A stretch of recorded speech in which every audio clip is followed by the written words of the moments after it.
testing.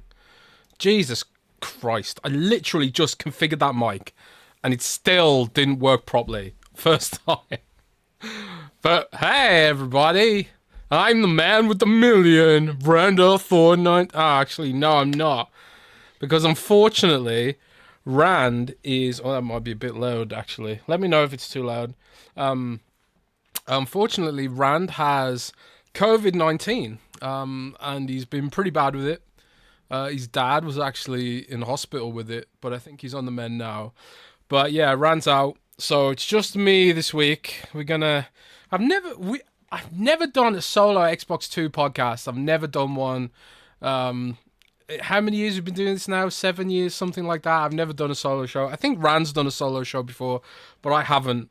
And I figured, like, so much happened this week in terms of rumors and news and drama and trailers and all that kind of stuff. It was kind of overwhelming with all the stuff that's going on. So I thought, you know what? I'm going to gear up for a solo stream and we're going to rock it. I was actually going to put the camera on, but my camera's not working for some reason either. So yeah, it's going to be a bit of a mess this week, guys, but we'll muddle through it, and you know, we'll do some Patreon questions, and if you drop your super chats as well, we'll do those questions too, and we'll look at the news, see what's been going on, and ultimately get into it. So I suppose I'm going to structure this a little bit differently, because obviously the podcast is usually two of us, and we can have a back and forth discussion about things like games we've been playing and stuff like that. I'm not really going to do that for this show, because I haven't really been playing anything except Diablo and World of Warcraft. Obviously, World of Warcraft Early Access just started yesterday, if I remember correctly. And all that kind of stuff. Nerds and Other Legend says, I'm very excited to hear your book suggestions, Jez. There will be no book suggestions on this show. On Xbox 2 plus 1... -2, because +1 guest, we don't have a guest, -1, and then minus another one because Rand isn't here. I did do math at school, guys. I did do it. But yeah, it does seem that, you know, we've gone from Xbox being alive back to Xbox being dead this week. And, you know, I think to kick off the show, I'm going to run through the Patreon shoutouts, because obviously everyone who subscribes to us on Patreon, you're awesome, and it really supports the show, especially when Rand's sick like this, so really appreciate that. Some of our patron shoutouts include Shrapnel, Inner Machine, Xbox Dave, Jay Peltier, Thurgus, Holy Dark Death, Steve Stumpy, James Wazo, Tricks of a Tray, Bad Haddock, Army Dude 52C, Ryan Keipel, Foreign Object, Mythic Marty, Moronic Donkey 99, Randall Thor 19, Silas, Eric Gregory, James Moore, Fantasticals, Katriox, Bright Tundra 1, Discarded Caboose, Justin Duell, Frank Marino, P-Bro King, Ace Tia Madison, Governor Grimm, DZ Huffin, Woggerman, Achievement, The Scarecrow 1-1, Adam Bartolo, Darren Torpy, Professor JJJ, and Wolfgang KPZ. So yeah, thanks all you guys, and thanks to everyone else who subscribes on the other Patreon tiers, and you guys are awesome. So, and also the Manscaped code still works, manscaped.com, and check out code XB2. That'll give you 20% off and free worldwide shipping on a variety of great products from Manscaped. We won't do the full ad read, we'll hopefully get that in next week. But yeah, this it's been an interesting week for Gamescom this week. So if I just and also the gameplay feed's going to be weird, because usually Rand hosts the show and he can do all the stuff, so I can just chill and play games. But I don't have any gameplay footage, so most of the time it's just going to be me wandering around on Diablo. But I couldn't leave it blank. So yeah, this is a bit of a weird show this week. But the big news of the week, I think you'd all agree with this. The big news of the week was Indiana Jones is coming to PlayStation 5. And that went down like a lead balloon in some quarters, it's a British idiom for you there. Lead balloon in some quarters. I'm wondering how you guys feel about that. How do you guys feel about the whole situation with Indiana Jones? Let me know in the chat and I'll read out some of your comments. But essentially, the way this all went down was, first of all, Shinobi on Reset Era put out a post saying that a big game was going to be announced for PlayStation 5 this week during Gamescom, a big game. I hadn't heard that myself, so I started doing some investigations and started looking into it and, you know, checking out my sources. Obviously, when Shinobi says something, you better pay attention, because the guy's very connected.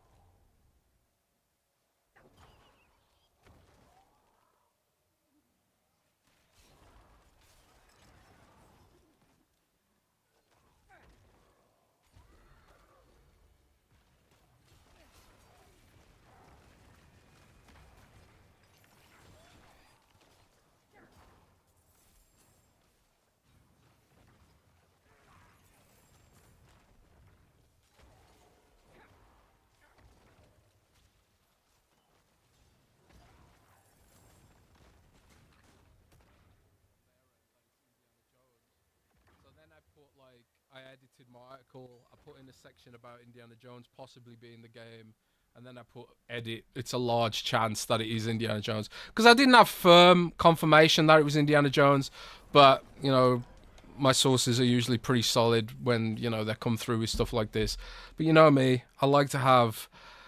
Oh, is there no audio? Can you guys hear? There's something wrong with my microphone, man. Like the. Can you guys hear me? Is it working? Oh, it's back. Okay. Yeah, there's something wrong with the cable on my microphone, so I need to keep an eye on that. But yeah, basically, source reached out, said it was probably Indiana Jones, but I didn't have physical evidence. I like to have my physical evidence. So I just sort of put that it's a large chance it's Indiana Jones because this source, well, there was a couple of sources. Both of them have come through for me before, so, and it turned out to be right. It was Indiana Jones. Some people didn't want to believe it. Some people said I was, going to be wrong and stuff like that. Got a lot of hate on Reset Air and Reddit as per usual. But then Nate the Hate also dropped in a rumor saying that it was Indiana Jones, or that he believed it was. So, yeah. And then it was announced. It was Indiana Jones. And most people were mad about it. I suppose people who weren't mad about it didn't comment. They just moved on with it. But I'm going to read out some of your opinions about this because fucking mosquito, man. This goddamn. I'm back in Germany, right? And the whole summer I've been in England, I haven't seen a single insect. Not a single fucking one. And now I'm back in Germany. I've seen more insects in like a couple of days than I've seen in like weeks being in England, man. Right, let's have a look at some of your comments on this. Nerds and Other Legend says, I don't think the controversy is the fact that games are ported. The controversy is the one more thing announcement at the Xbox show for presumably Xbox fans. Yeah, and you see, that was my issue with it. Because obviously I knew that this was happening. But the way Xbox presented this as a one more thing hype moment was absolutely absurd. And I kind of feel like, hang on a sec.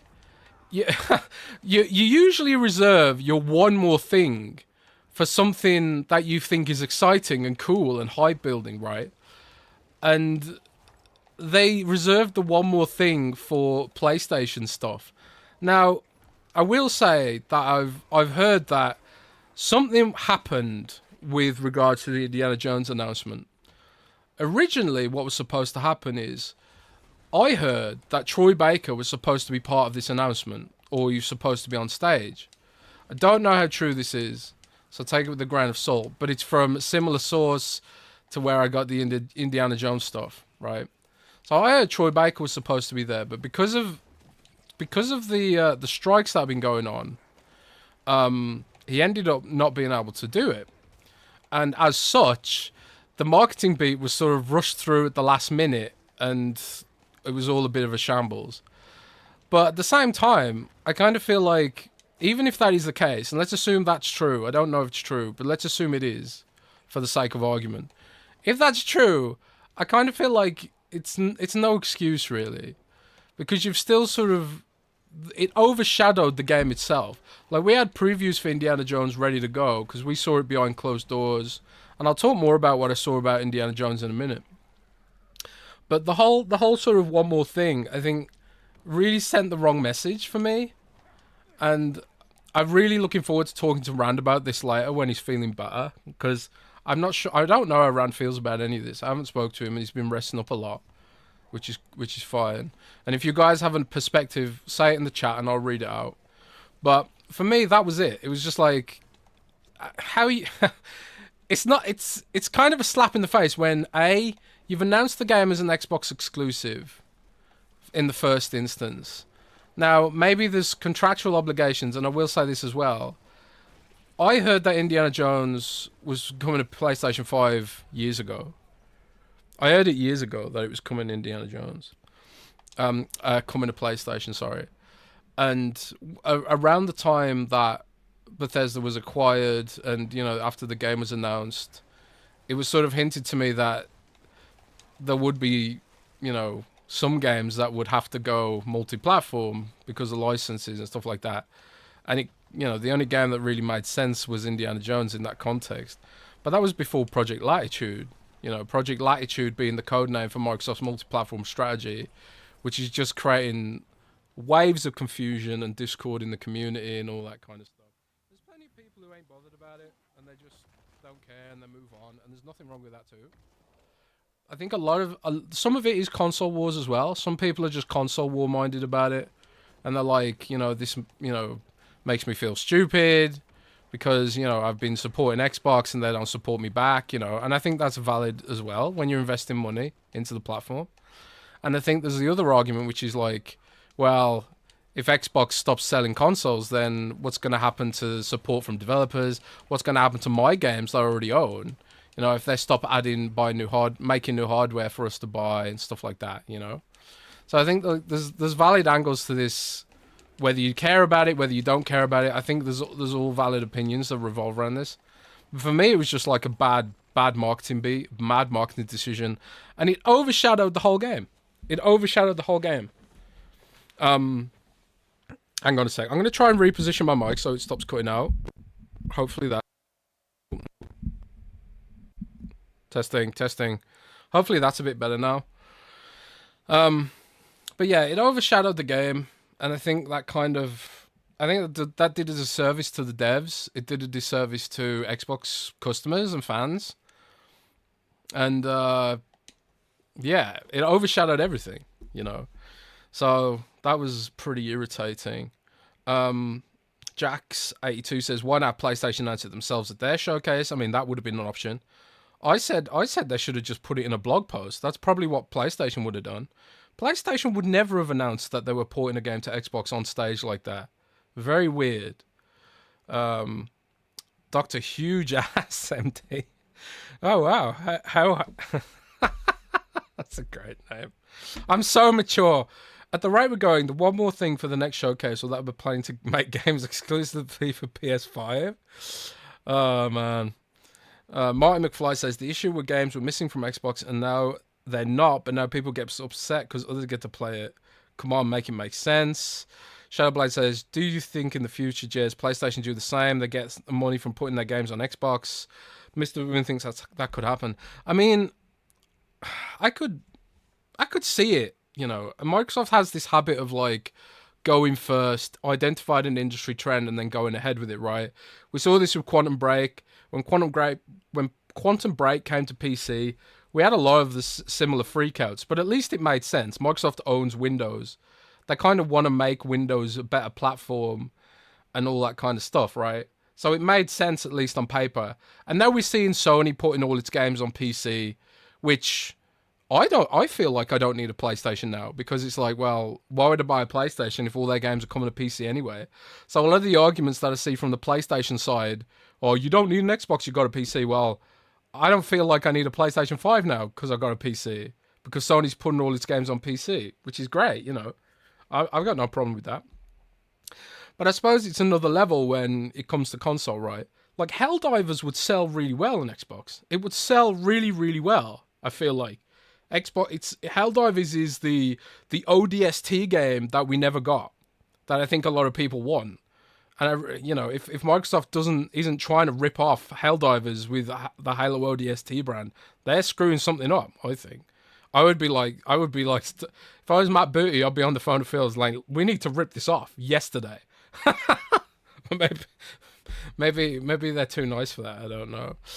Jay Rembo with the 5. Thank you very much. Xbox is literally saving PlayStation. What are your dead serious thoughts on the future of Xbox? My serious thoughts on the future of Xbox is that it'll be fine. They've got tons of income now, and even though like the systems aren't selling, people say, like, when Phil says that they've got more console users than ever, active console users than ever, people say like, oh, Phil's lying. The thing is, Satya Nadella says that to investors. And Microsoft's very careful about legal stuff. And if Satya lies to investors, that's grounds for being sued. So, like, even if you don't believe Phil, I would believe Satya's comments to investors that they have got more console users than ever. The problem is, it's just not... The whole console industry, the audience for console isn't growing fast enough. And I think that's where a lot of these issues come from. So I think Xbox will be fine ultimately. They'll still make hardware that they make. I know that they're making next gen hardware. Like they've said they're making next gen hardware, so it's hardly a secret. And then there's also like, and Dior Amaro. I actually asked Xbox PR to clarify that because Dior Amaro says console users than ever is Xbox plus Nintendo plus PlayStation. I actually asked PR to clarify that, and they said no, it is just console users. It's just console users on Xbox. So unless they're lying to me, because you've got to remember that their total audience is 500 million. That figure includes PlayStation and Nintendo. But I think like, well, I mean, you can choose not to believe it. If you think they're lying, then there's nothing I can do about it. But Satya, if Satya lies to investors, then he could get sued, man. Sleazy Superman, Jez, I just want to say thank you for jumping online, your channel, and talking to the community during Gamescom, despite no round. Well, thanks for being here, man. I really appreciate all you guys jumping in to hang out and stuff. That's really awesome. And Zakek says, all console users counting Xbox 360. Now, that is true. When they say more console users than ever, it does include Xbox One and Xbox 360 players. It really does. But those are still paying customers. If you spend $20 on a Fortnite skin on Xbox One, it's the same $20 if you spend it on an Xbox Series X. It's the same amount of money. It does make sense to count Xbox One. Maybe less so 360, but I don't think there's that many 360 users left. Especially now the store is closed down. It doesn't make sense to count Xbox 360 users. But Xbox One users, it makes total sense to count them, man. Like, just seriously speaking, if I've sold an Xbox Series X and the profit on the box was $0 because you sell them at cost, it's almost better in a business context for those players to stay where they are and buy the Fortnite skin there, right? But yeah, I don't know. I still think that you want to be selling your next gen hardware because it's sort of, it discourages devs from optimizing for your platform. If those devs are like, well, half the users on Xbox One and half the users on Series S. No, a quarter of the users on Series S and a quarter of the users on Series X. What you'd really want is everyone to be on Series S and X for your developers. Because right now it's probably more expensive for developers because they have to think like, well, we've got to target Xbox One because a lot of the users are there. So I still think it's a mistake for Microsoft to not be pushing their hardware more because it's giving developers a headache and it's making developers think, well, it's too expensive to support the Xbox platform and the ecosystem because we actually have to target Xbox One to get the full benefit out of it, Goddamn mosquito, man. But yeah, I think that's, yeah. So I believe that it's true that they have more users than ever, but I also think it's not necessarily a good thing that so many users are still on Xbox One. We've also got a 5 from Gamer Life Studio. Thanks for that, mate. I'm still an Xbox fan regardless. I play on Xbox because of their games. Before Xbox One Gen didn't have a good lineup. Until now, we've got too many games. So I agree. Like, there's loads of great games to look forward to. Like, Avowed looks fantastic. And I will talk about Indiana Jones in a minute. I saw it behind closed doors. And I saw a bit more footage that wasn't in the Gamescom preview. But I went from being not that excited for Indiana Jones and actually being a little concerned about it to being quite excited about it now. So Nerds and Other Legends with the 5. Thanks again, buddy. Given the brand erosion of the hardware, I don't say Gen 10 is anything but a flop. Feels like it's setting up Sarah Bond's team for failure. I mean, that's a fair comment. I think like Microsoft's definitely not making things easier. I think Gen 10 is going to have a very different proposition for a lot of people, and I think it could, if the execution is bad, it could push a lot of people away.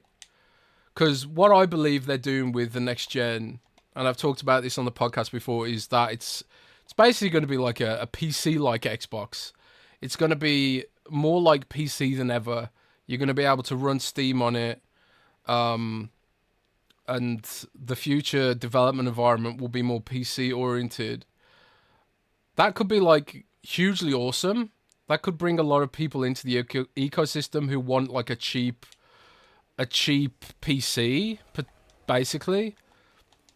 But it could also, if it's executed badly, it could also be, I could see it just flopping completely, But we don't know. There's so many unknowns about how they plan to do this. Like, if it is going to be a PC-like box, you have to kill Xbox Live Gold. You have to kill pay-to-play online multiplayer because Steam doesn't have that. PC doesn't have that. So I don't see how you make a PC Xbox and then expect people to pay for online multiplayer.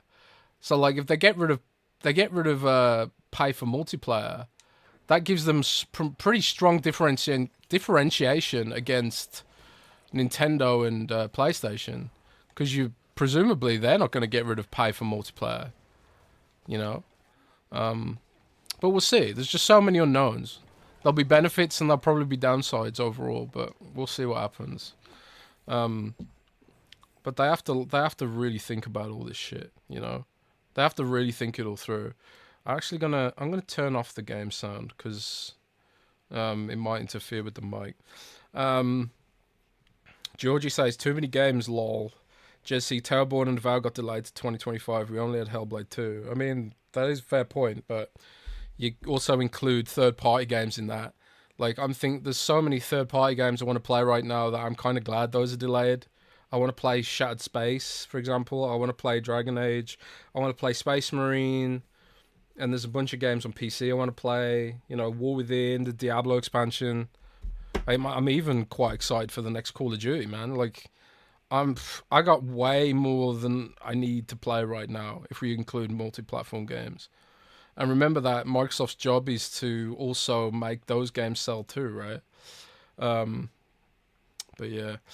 Shiner with the 5, thank you, mate. Even with exclusives, would these titles sell hardware? Starfield didn't manage, and it would Indie and Avowed manage. I mean, I think if Starfield had landed better, because like a lot of people with Starfield, it did have this sort of controversy hanging over it because it's not as dense as Skyrim. So you do have to like work harder to find the morsels of high quality content in Starfield. I feel like that's a valid criticism. Now, if you like that kind of almost simulation kind of feel that Starfield's going for, then you might enjoy that. There's something zen about Starfield. But I completely understand why some people didn't like it and felt like it was a step down from Skyrim and even Fallout 4. And a lot of people thought Fallout 4 was a step down from Skyrim. So, it's a tough one. But I think Starfield will be remembered fondly. Once they've got the DLC in, they've added the car, the rover, which sounds like it's really popular. And the mods are starting to come in now as well. I think Starfield remembered fondly in the end, but it didn't land particularly well. I think if Starfield had landed better, it might have sold more systems. But the whole industry just isn't growing. Like, the whole industry itself isn't growing, so what do you do? And I think this mosquito literally bit me on the hand. I'm so angry, man. Ah, Andy, there's a mosquito in here somewhere. I don't know, I'm just warning you. But yeah, it was a good question, Shino. Fletch says, I can pretty much guarantee that Halo and Gears will be on PlayStation at some point. It'll be a monumental moment. It's hugely risky. See, Fletch, like, one of the things I was thinking, like, because I noticed Jason Schreier put out an article today, which was basically like, Xbox's multi-platform strategy is just sowing a load of confusion. And like, every time now, when Microsoft announces a game, we're going to get this back and forth like we're having right now is like, oh God, what does this mean for Xbox? And people aren't talking about Indiana Jones. They're not talking about it. Everyone's talking about what it means for Xbox and the issues around that. And I think it's just bad marketing. We're going to get... This is, like I wrote in my article about all this, this is like the opposite of the backwards compatibility marketing beat. So with backwards compatibility, every time they announced a new game for backwards compatibility, we got like this hype building drip feed of positive news. Like every few weeks it'd be like, okay, here's the next backwards compatible game, you know, building that hype over and over again for like months. But this is the opposite now. It's like every few months it's like, oh, what's the next game going to PlayStation? What's the next game that's going to diminish the value of the console that I purchased? You know, and it's like the opposite effect. It's like a drip feed of negativity. And I don't know what universe Microsoft is living in where it thinks this is like even vaguely a good idea. This is like a terrible idea the way they're doing it, which is why I've argued they should just be transparent about it and say, these are the games that are planned for PlayStation. These are the time frames. Now let's move on from it, you know. And furthermore, I think genuinely they should have a tier of game that is just going to be exclusive forever. I think like they could call it Xbox Originals or something like that, better name maybe, like Netflix does, and just be like Halo, Gears, Forza, I don't know, something else, Flight Sim maybe, Age of Empires, and just be like, these are core Xbox franchises that we want to remain console exclusive forever because we believe these are part of our company's brand and stuff like that. Do you think Valve didn't even put Half-Life Alyx on PlayStation VR? And if Valve makes Half-Life 3, they ain't gonna put Half-Life 3 on Xbox and PlayStation. At least not at the outset. I don't think. And I could totally see them just being like, imagine they eventually do make Half-Life 3, and there's a yearly rumor that Half-Life 3 is coming, right? But let's just imagine for the sake of argument that Half-Life 3 is coming, and you know, and it's like it's super Steam Deck optimized and stuff like that. I think Valve would be crazy to put it on other platforms because it would sell their operating system, Steam OS. So like, I think there should be a category of Xbox games which are just going to truly be exclusive for the Xbox brand. Call them whatever you want. Xbox Originals, something like that. But yeah, NC's got that argument. $80 billion and right back to Halo, Gears, Forza trifecta. Yeah, and there's also the other argument that Forza Horizon would sell an enormous amount on PlayStation. And not only would it sell an enormous amount on PlayStation, it'd probably totally bury Gran Turismo, you know. But yeah, I don't know. We'll see what happens. I know that there's internal debate about this. And I know there's a lot of people nervous about this. I know there's a lot of people who are tired of the negativity this creates and the nervousness it creates for the fans. And I think it's just unfair. You know, I think it's unfair that for fans and customers that are put up with the bullshit for so long, you know, and, you know, the crackdowns and the loco cycles and the bundled connect and all the weird shit over the years, and for Microsoft to fight so hard to rebuild that goodwill and then to throw it all away for the sake of, like, I don't know, like Pentiment. How many sales do we think Pentiment got on PlayStation? It's probably less than 5,000, right? I would have imagined, but I have no idea. We've got Jeff D. Oh, no, I've missed a few super chats here. Oh, wow, thank you guys. You guys sent loads of super chats. I need some kind of alert for this so I don't miss them. Achievement says, thanks for the 5, man. When Gen 10 hits, will Xbox support PlayStation 5 and not PlayStation 6 to start? There's PS5 that have a huge space where 6 will have just started. Yeah, I can see that. I can see them just not supporting PlayStation 6. I think the whole idea behind selling the games on PlayStation is it's games that won't necessarily hurt the Xbox install base. So do you really want to help Sony establish the PlayStation 6 with PlayStation 6 versions? But I don't know. Maybe Microsoft just thinks none of it will impact anything because they believe everyone's just locked in. AJH says, Jez, you're running a minion build here. Yeah, it's pure minions. I don't even have to do anything. I just have to avoid things. I don't even have to think. It's such a hilarious build. Jeff D with the 10, thank you so much, buddy. Thanks for putting out a podcast. Wishing for a swift recovery to the Al Thor family. Have a good weekend. Thanks, Jeff. That's awesome, man. And Silas member for 4 months. Thanks for that, man. Are you reviewing the World of Warcraft expansion for Windows Central? I am indeed. I am gonna review it, I think. Well, it's weird to review an expansion because like the expansion's like, you know, gonna go on for a year at least. but I'm gonna do sort of like an early impressions of it. Yeah, for sure. But yeah. Sleazy Superman says, Jez, do you feel Team Xbox announced the indie port before the Xbox PC version ships simply due to Disney pushing them to announce it? It's a strange choice. I don't know. I think there has to be a Disney factor to it here somewhere. I'm trying to find out more, so stay tuned for that. I don't want to speculate too much on that. We'll see. And Silas with the 5. Thank you so much, buddy. How can Turbo have alpha tests on Xbox, but can't have simultaneous early access with Steam? And how are they going to monetize it because of free to play? Those are great questions too. I mean, it's really funny because when you open the PC app, the Xbox Insider app for PC, there's a Towerborn preview there right now. You know, so it's weird that they've targeted Steam first. And again, that's another part of the ongoing slap in the face that people feel that Xbox has given them, because Towerborn's going to Steam first, and after announcing Indiana Jones exclusive, it's no longer exclusive. You know, it's a shambles, man. It's a shambles, and I think they really need to treat, you know, fans better, frankly. But I have no idea why they chose Steam. There's a lot of PR kind of responses in their write up on it on Xbox Wire, but I don't know what the true reason is. Part of me wonders if the Xbox Game Preview program just isn't a good place to get feedback from, because people don't have a keyboard attached to their Xbox, so they can't really write in and leave detailed feedback, like you do these multiple choice things. So I think PC has an advantage just because it has a keyboard, in a way. And I know you can plug a keyboard into your Xbox, but how many people do that realistically? That's why I wrote an opinion piece a while back that like the next Xbox should include a keyboard of some form.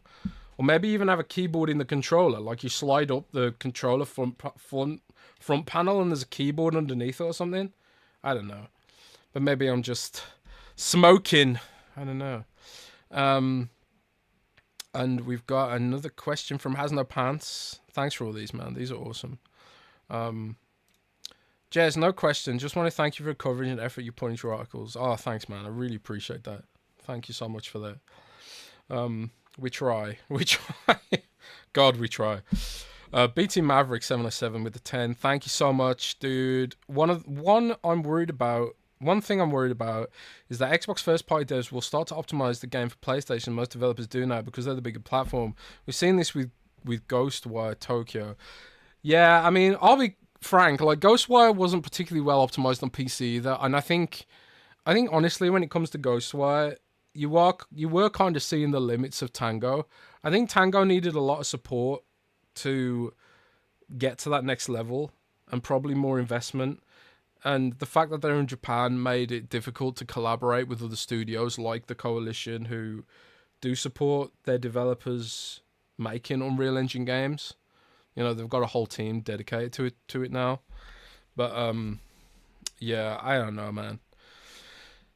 That's another issue. You know, like I was saying earlier, like even though Microsoft says they've got more console players than ever, which is great, but if you've got fewer Xbox Series X players than ever, obviously your games are going to be less optimized for the Series X, you know. And part of me wonders, like, the fact that Starfield isn't 60 frames from the... Starfield wasn't 60 frames from the outset, and now Avowed isn't 60 frames either. Neither was Redfall, and they all got 60 frame per second patches afterwards. Part of me wonders if one of the issues there is having to optimize for, like, 3 systems. You know, and also the Xbox One X. I don't know if games still get optimized for the One X either. Maybe they do. But you want as many of your players as possible on the Series X, really. Because that makes optimization as cheap as possible, I would think. And you can more quickly depreciate the Xbox One. They've only just closed the store of the 360. But, I don't know. Maybe it's not as much of an issue as I think, because I spoke to the team making Final Fantasy 16 recently. I put an interview up on Windows Central, and they were saying like one of the issues they had with the port taking so long is optimizing for the millions of combinations of PC hardware that exists out there. So, you know, you'd want to think if like people can make like an optimized PC version where you've got like all the different AMD cards, all the different NVIDIA cards and all the other stuff flowing into that in various configurations and combinations. You'd think that a few Xbox versions would be a little bit easier to target. But again, I'm not a developer, so I don't really know how much of an issue some of that stuff is, man. But yeah, I don't know. It's complicated, man. There's a lot of business stuff with this, and I know people don't like hearing it, and they think it's an excuse. But there are some mathematical realities that have to be acknowledged here. That the install base is 250 million players, and it's not growing, and that's an issue for all console manufacturers. And that's not an assumption. That is just fact. Newzoo put it out there. 250 million players, and that's been the case for over a decade. So that's why we've got so many microtransactions now. That's why we have paid early access now. That's why we have, games costing $70 now. I think like if the industry had if the console industry had gone from like 250 million active users to like 500 million or a billion, I think the industry would be in a very different place right now. But for whatever reason, people don't want a console. And I think for some regions, it's a currency issue. It's too expensive in their region. For example, I saw in Canada, the Galaxy Xbox Series X is, I think was it $700 or something like that, Canadian dollars? Like, what the hell? And like in places like Brazil and India, like the purchasing power is different there, which means that buying a console isn't as viable. But then, like, things like cloud gaming are more viable because Microsoft shoulders the cost of the console and lets users subscribe. It's it's $800. So yeah, the Galaxy Xbox in Canada is 800 Canadian. That is nuts, man. So like, and that's Canada. So that's why I think a lot of people around the world have focused on mobile as their gaming platform of choice, because there's a lot of free games there. They've already got a phone anyway because they need one because they're essential. And console is more like a luxury item, NC says, remember when consoles went down in price? Indeed, man. Yeah, I don't know. But that's the whole Indiana Jones thing. I saw the game behind closed doors, and let's put the discussion about Indiana Jones multi-platform to aside for 1 minute. Did you guys actually see the game being played? And what did you think of the game? Tell me your thoughts on Indiana Jones as a game. Forget the multi-platform stuff.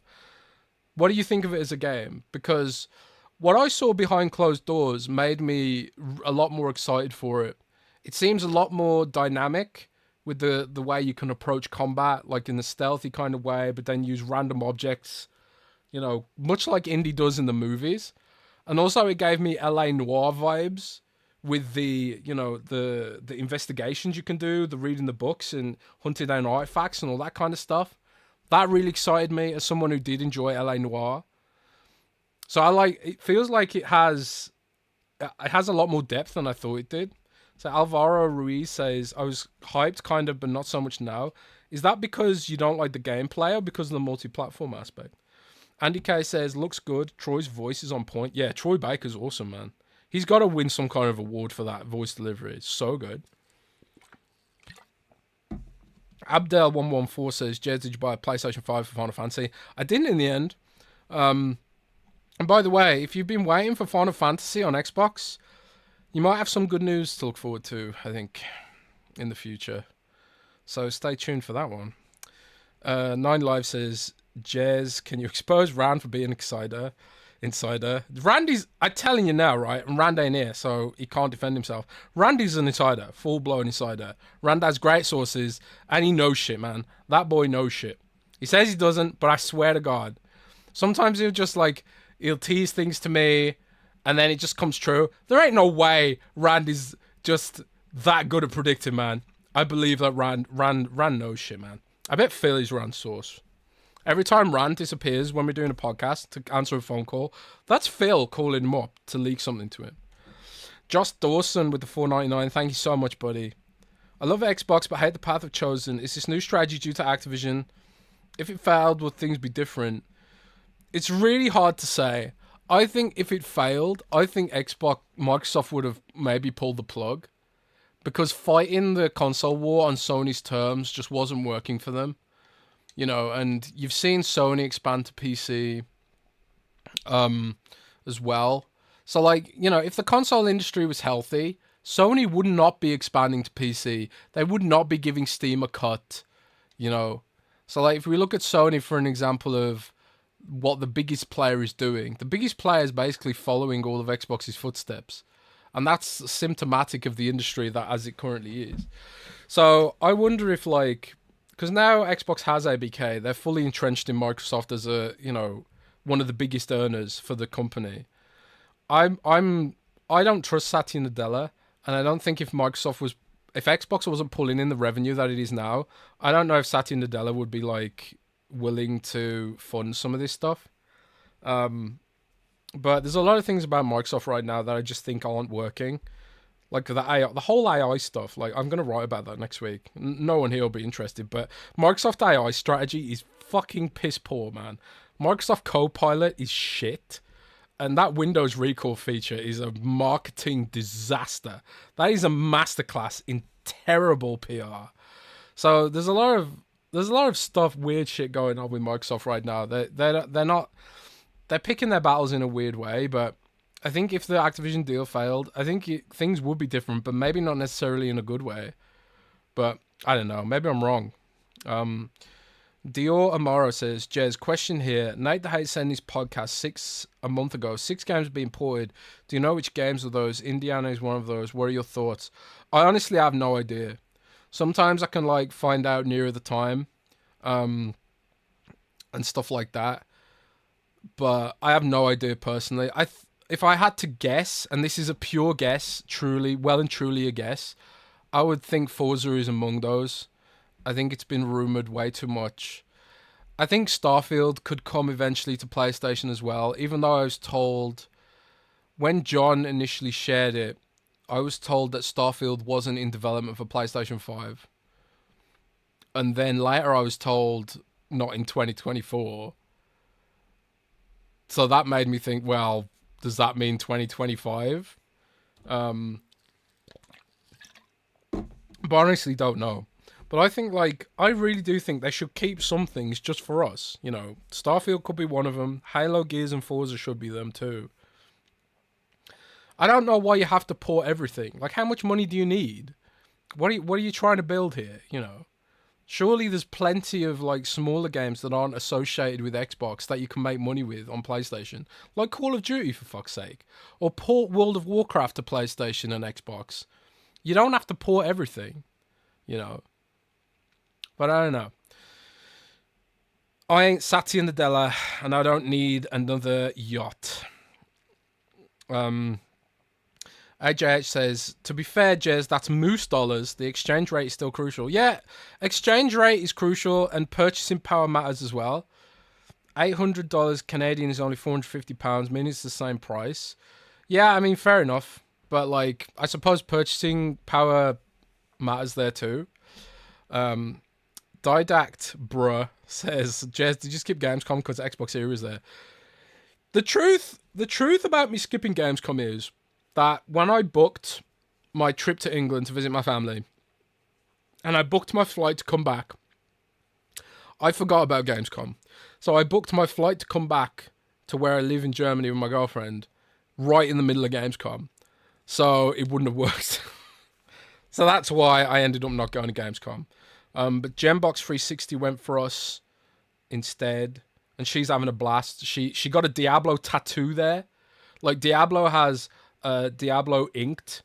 They're doing Diablo tattoos at Gamescom, and Jen got one, which is hilarious. And also my other colleague Zachary is off in Los Angeles for the LA Gamescom event that Xbox is doing. So we're going to have some content up on Indiana Jones and Avowed and Diablo and all kinds of stuff next week, hopefully. But yeah. Jez, remember a lot of the devs from Starbreeze who created the Riddick games. Yeah, I noticed Ryan McCaffrey called that out. I didn't know that. I did not know that. I didn't know that Starbreeze alumni were involved in machine games, so that was cool. Chronicles of Riddick was an underrated game, I think. King Chaos with the 5, thanks so much for that, mate. Why not just rip the band-aid off and say they're going full third party? Everyone already thinks so, instead of picking and choosing those games.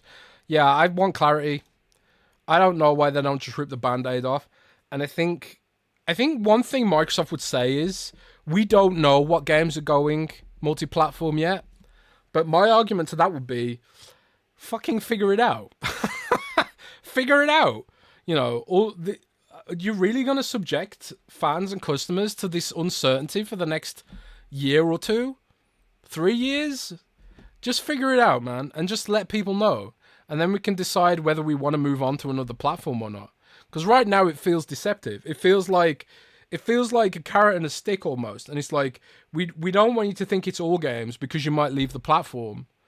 But we're not going to tell you which games.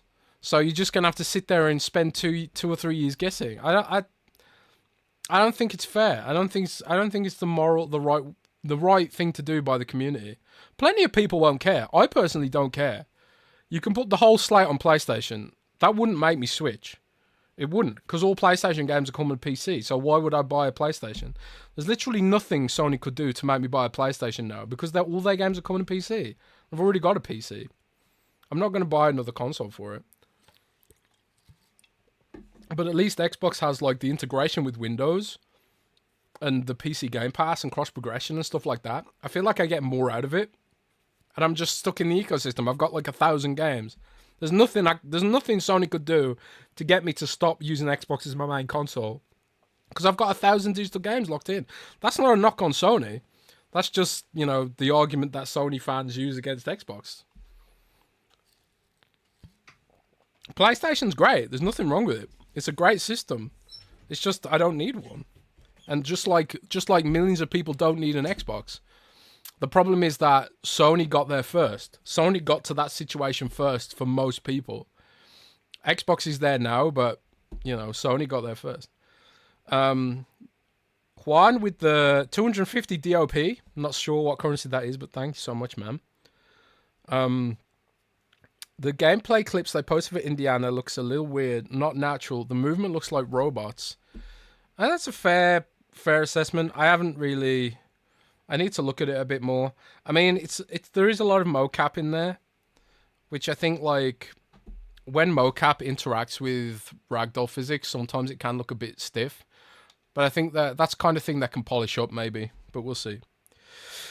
We'll see. Yeah, so let's have a look at this. Kiki says, Jez, what is your game of the show? After watching all his gameplay, Stalker 2, Avowed, Diablo, Flight Sim. My game of the show is Monster Hunter Wilds. Easily. Like, it's my most anticipated game. I'm a huge Monster Hunter fanboy. I played, like, Monster Hunter World for, like, 800 hours. Absolutely love that game. I had so much fun. So much fun playing that with my friends and family. Like, my whole family and my whole friend group, we're all Monster Hunter people, so Monster Hunter Wilds, man, I think it looks absolutely fantastic. Really excited for that. But while we're on the topic of Monster Hunter Wilds, first of all, you guys as well, tell me what your game of the show was from Gamescom and all the announcements this week. But while we're on the topic of Monster Hunter Wilds, the other bit of controversy from this week, the other bit of controversy beyond Indiana Jones, was the fact that Avowed looks like it's going to be 30 frames per second. Now, that's not hard confirmed, but it's been extrapolated from a comment that a developer made, where a developer of Avowed said something along the lines of, you don't need 60 frames per second in a single-player game, which people have taken to mean that Avowed is going to be 30 frames per second. And I think that's a fair assumption to make. So, until we get hard confirmation, don't assume it's definitely true. We are trying to find out if it's true, but as far as I know, it is true. Or did they officially confirm it? Cameron Partlow says they officially confirmed it. So maybe it is confirmed. I don't know. But at least the news came out about it. And also, on top of that, people who were previewing the PlayStation 5 version of Monster Hunter Wilds also say that Monster Hunter Wilds is 30 frames per second as well. So it looks like a lot of the next gen games for 2025 are going to be 30 frames per second. Do we think Grand Theft Auto 6 is going to be 30 frames per second? So, you know, they said baseline is 30, but performance is last. They got 6 months to build performance mode. I guess we'll find out for sure, right? But yeah, and Dragon's Dogma 2 was 30 as well. I completely forgot Dragon's Dogma 2 was 30 actually. See, you guys know, you all know, I'm not someone who particularly cares when a single player game is 30 frames per second. So I'm with the Avowed devs there, but I know a lot of people don't like it. And I think that's fair, especially when like 60 frames was kind of billed as the baseline for this gen. I personally don't care about it too much. I just think like, if it's 30 frames, it's whatever, you know. As long as, like, I don't think I would enjoy playing Overwatch or Battlefield or something like that at 30 frames. I think it actually gives you a disadvantage. And also, games that are heavy sort of frame-based, like Elden Ring, for example. I don't know if I'd enjoy playing Elden Ring at 30 frames per second either. Like, when you're trying to, like, you know, catch an enemy's attack within the iframes and stuff. But stuff like Avowed, I don't think that's going to bother me too much, personally. And I'm just speaking for myself here. Monster Hunter World actually might... Monster Hunter Wilds actually might bother me a bit more, being 30. Because Monster Hunter Wilds... Well, at least Monster Hunter Worlds had the invincibility frames armor skill you could get. So that might actually bother me a bit more, but... First person game in 30 frames per second. Mythic says Mythic's not happy about that. Nathan Hardman says 30 frames is a slap in the face. Siki says 30 gives me a headache. GTA 6 Clicks says GTA 6 will be 30 FPS for current gen, 60 FPS to PC and next gen consoles. Maybe. Rips Nauta says 30 FPS looks like dirt. Wukong is 60 but uses frame gen from 30 frames, so it adds input lag. Does it use frame gen on console? On PS5? I didn't know that. I haven't really looked too much into that. I haven't really looked into not Genshin, sorry. I haven't looked into Wukong that much. My colleague enjoyed it. He reviewed it. Gave it 7 though. Some people weren't happy about that, but he's a big From Software fanboy. He hated the parts of the game that were between boss fights. I haven't played it myself. Has anyone here played Wukong? What do you think of it? Frame gen on PS5. There's an app that I've been meaning to test on PC called Lossless Scaling, which I think is that frame gen, I think it's on Steam. A lot of people use it for devices like the ROG Ally to get more frames out of it. I haven't tried it myself. But I do think stuff like frame generation probably is the future. Like, even if it's not particularly great right now, the tech will improve. And I think like when you can offload frames to... Jesus. Oh god, that was the Butcher. Oh come on, man. That was the Butcher. I thought it was a random elite, and I just got instantly killed.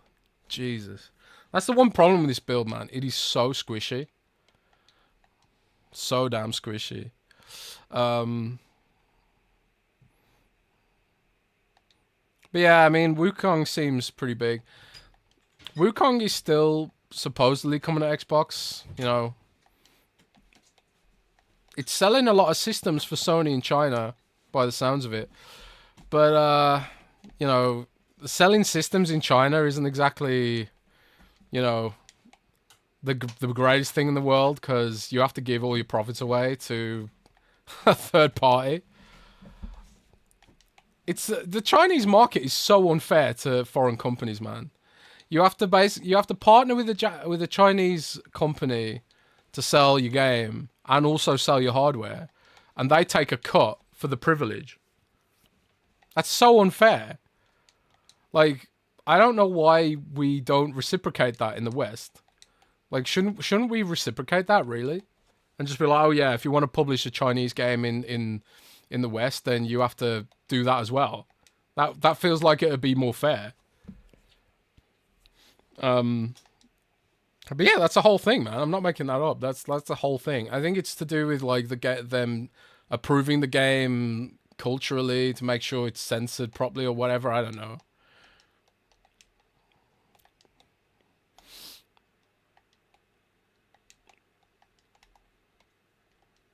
But I suppose it's not necessarily that much different from like having to pay Xbox or Apple a 30% cut.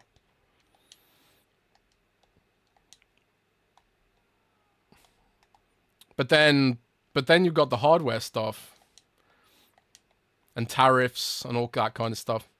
So it's not like it's totally free to sell something in the West either.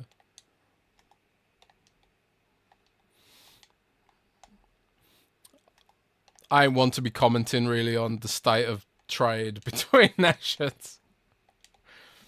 I don't know how all that stuff works. I need to speak to someone who knows more than me about it, I suppose.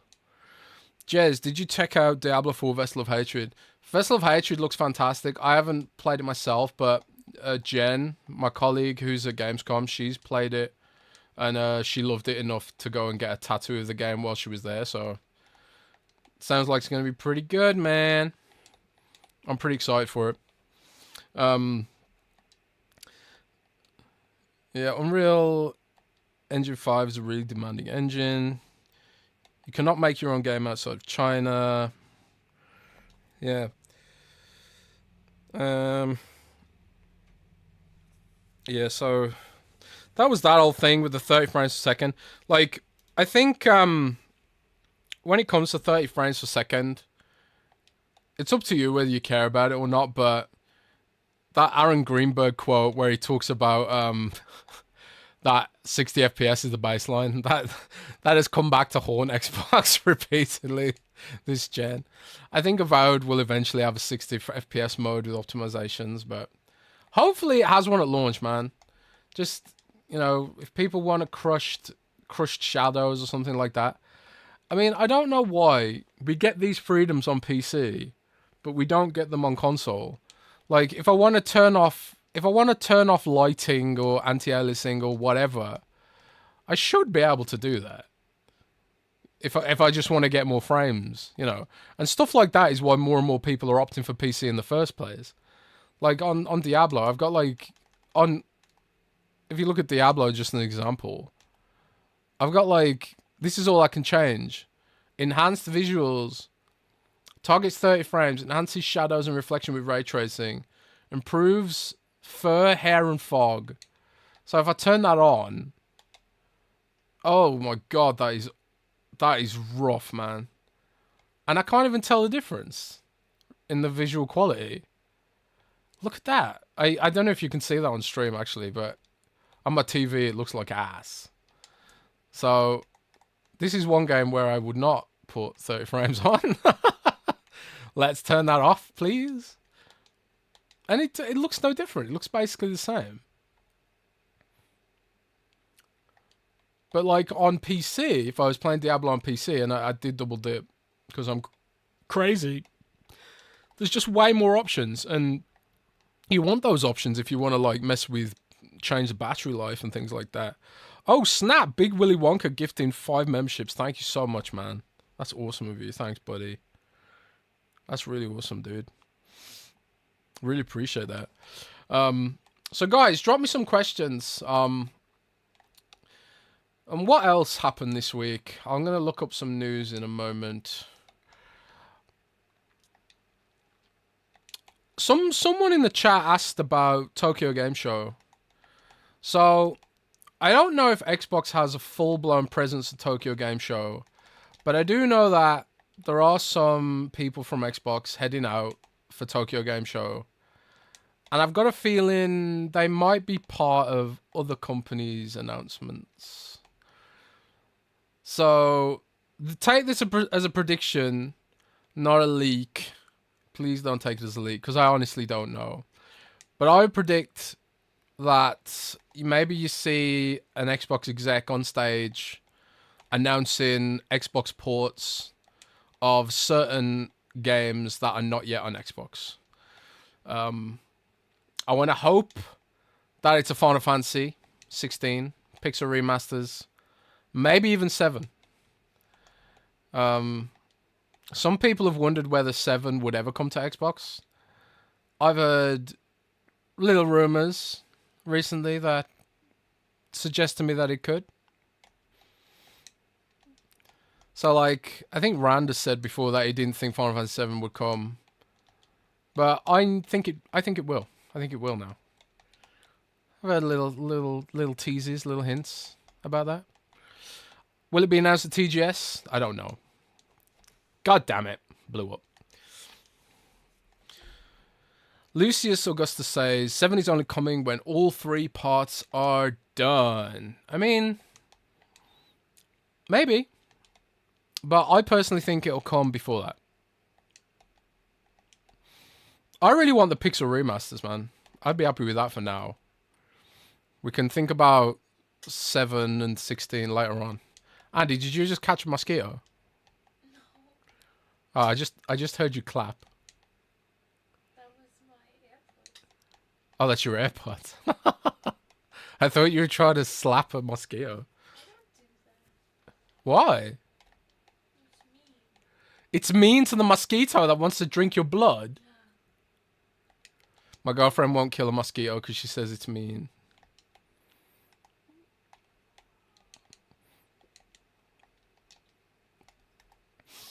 They literally kill millions of people every year. That mosquito is probably a serial killer. Yeah, I'm German. Maybe he flew from another country. I don't know. Hasno Pants says we need a candle. We need an anti-mosquito candle. Francis says Forza Horizon 5 on PlayStation 5 at Tokyo Game Show. Oh God, can you imagine? Maybe they'll announce Forza Horizon 6 in Japan at Tokyo Game Show. That'd be cool. Hasno Pants says I bet FF16 at Tokyo Game Show for Xbox, maybe. Prakar Rai says, can you check in on Valorant not releasing in certain regions? I could look into that, but I think that's not an Xbox thing. That's a publisher thing, man. I think anyway. It's the same on PlayStation, right? It's not on other regions in PlayStation 2, right? That would be a question for Riot. I don't have any contacts or sources at Riot. I've never spoken to anyone from Riot, I think. Which is weird, I suppose, considering how long I've been doing this. But I've never covered a Riot game, really. But I honestly don't know.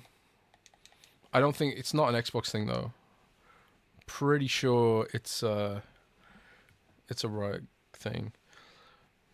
Puckish Rogue says, do mosquitoes die in a day? I don't know. Do they? I suppose so. Didact Bruh says, Jez, what about the Capcom fighting game collection? Could that be at TGS? I don't know.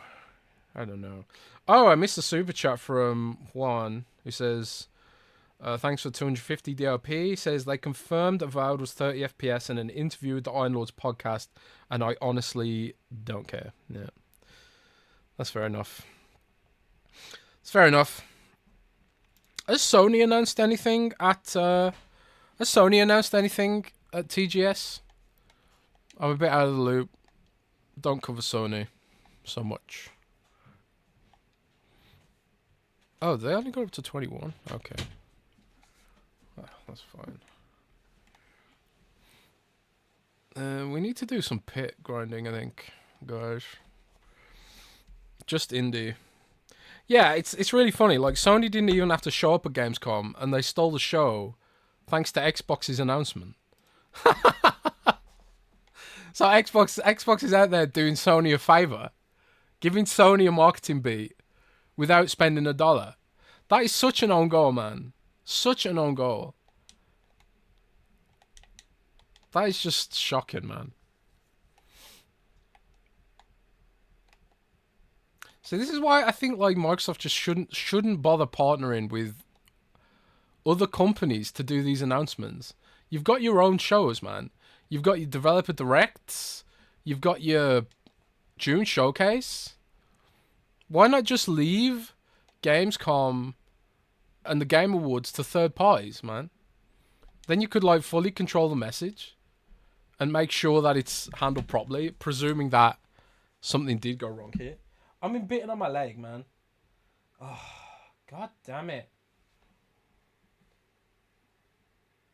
I need the mosquito wand. I've been in Germany a day and I've bitten like 3 times with mosquito already. This is wild, man. So yeah. Oh, actually, I've got a question for you guys. Did you see the latest Silent Hill trailer? The Silent Hill gameplay trailer? Because I thought that was the best showing of Silent Hill 2 so far. The Silent Hill 2 remake. I think everything they've shown up to this point looked really rough, but that looked pretty good.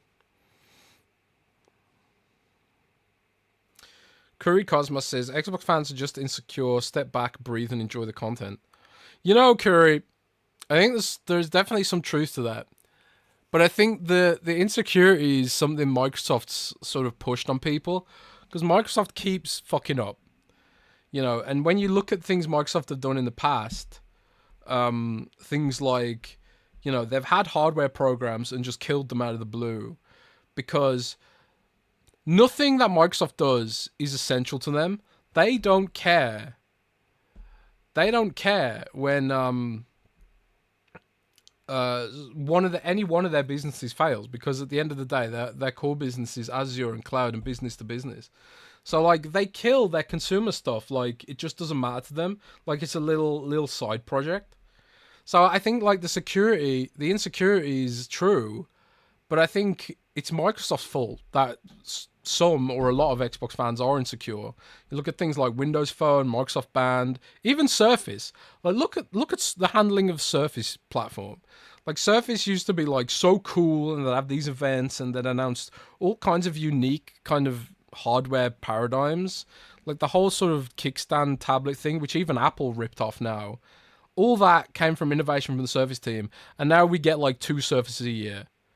And I wouldn't be surprised if Surface has I wouldn't be surprised if Surface has like maybe 2 or 3 years left before they just kill it. A Didakburus says Surface died when Panas left. Yeah, exactly. And that's my worry. Like when some people say like, oh, Phil should be fired, Phil should be quit, and all this stuff. Like, I don't know what would happen to Xbox if Phil weren't there. Because Phil's the one with the political clout with Amy Hood and Satya Nadella. There is an aspect of like corporate politics here, I think, which people don't necessarily appreciate. You know, I've seen it in my own company, man. Google was literally deemed a monopoly. Yep, Google was deemed a monopoly. That's going to have big implications, I think, if it all goes through. They can appeal, I think. And they'll probably win on appeal, but we'll see what happens there. We'll see what happens. Abdel114 says, remember Amy Hood said in a leaked email, it's better for our business right now if we're pro-consumer. I haven't seen that one, but, you know, that wouldn't surprise me. You know, they don't want to always be pro-consumer. They do it until they need to do it, and then they stop. Lucius Augusta says, Jeff's energy when describing anything about Xbox, angry emoji. Jeff's energy when he says Indiana Jones is coming to PS5, angel and love heart emoji. $5. Thanks for that, man. Oh, no, I didn't miss it, man. I just got it, I think. Unless you did another one. Yeah, I assume you mean Jeff Keighley, not Jeff Grubb there. Yeah, I don't know. Alvaro Ruiz, watching Phil turn into a bad guy sucks. Phil isn't a bad guy, man. He's really not. He's doing exactly what he's supposed to do as the guy running a publicly traded entity. But I think like the bad thing is the way this has all been handled and the way I think Xbox fans have been mistreated. And I think they really need to go. They all need to go into a room and sit down together and discuss how better to handle all this stuff. Yeah, Lucius. Jeff, not Jeff. Indeed. Xflea says, Jez, did you see Ninja Theory's financials? Weren't those financials for last year? Not this year. I did see some parts of it. I didn't read too much of it. I didn't read too much of it. So I can't comment too much on the financials, but I did have a back and forth with someone about it because someone was saying, how did Ninja Theory make $22 million or pounds or whatever it was when they didn't even ship a game that year? And I kind of like had to explain that, you know, there's more ways a developer can make money than just selling games. You know, if you have a company that can do Unreal Engine anything, you can be a support studio. You know, you can, you know, license out your time to another studio and support, you know, assets and things like that. You can also, you know, help build cinematics. You can also, they've also got a state-of-the-art motion capture facility, which you can rent out and let other people use. They own buildings. They could even rent the building out for events and things like that. There's all kinds of things they can do to make money if they are like, you know, if they have all these facilities in-house. So there's loads of different ways they can potentially make money there. It was signed on July 2024. It had 2024 bits. See, fair enough. I mean, I did see some people say that Hellblade 2 had been profitable for them. I don't know if that was accurate or not. Did you guys see that? I don't know if you saw that or not.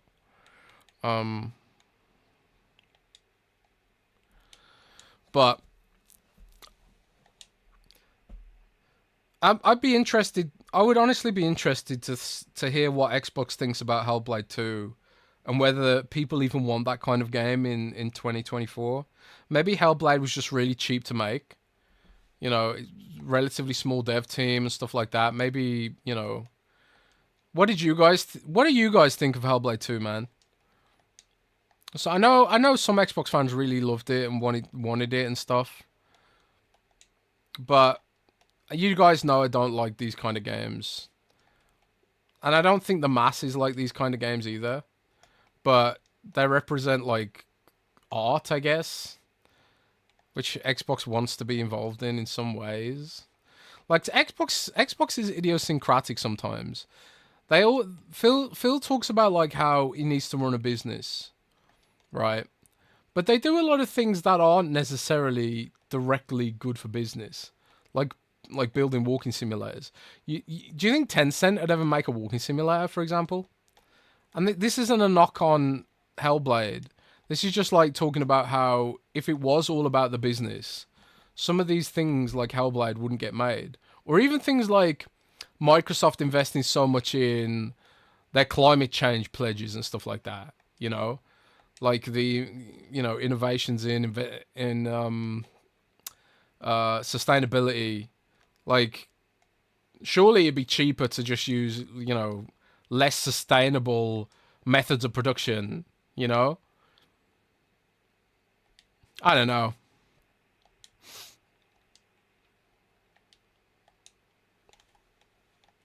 But I honestly don't know if it was profitable or not. I would hope that Hellblade was profitable. And like I said before, I've heard that Hellblade's next game has already been greenlit. So like people who... I saw some people saying like, oh, they're going to shut them down like they shut down Tango. I don't think they would have greenlit the game if that was the case. But it also goes back to what I say about Hellblade contributes to Xbox in a variety of ways beyond just making Hellblade. You know, whatever you think of Hellblade. There's loads of different ways that can contribute. Has No Pants says, all that company sustainability stuff is PR. I mean, maybe it is, you know. But I don't know how much value the PR of being sustainable actually brings to the company. I don't necessarily think to myself, I don't know how many people... Now, I'm not someone who, you know, I'm not a climate change denier. But at the same time, I'm not someone who sits here thinking, I'm not going to support this company unless they're sustainable. And I don't know how many gamers think that when they're buying a video game console, how sustainable is this console? Or how sustainable is the company that's making this game? I don't think anyone thinks like that. So how much good PR is it really? Like, who's that message for? I don't know. If it's a business decision, I suppose Microsoft could make the argument that if the planet's destroyed, that's probably not going to be good for business, right? But I don't know. It's like it's the plastic straws argument, right? Like how much a plastic straw is gonna, or paper straw is gonna help the environment when Taylor Swift's burning a Lake Michigan size amount of plane fuel every year for a touring and stuff like that. You know? I don't know. Something to think about.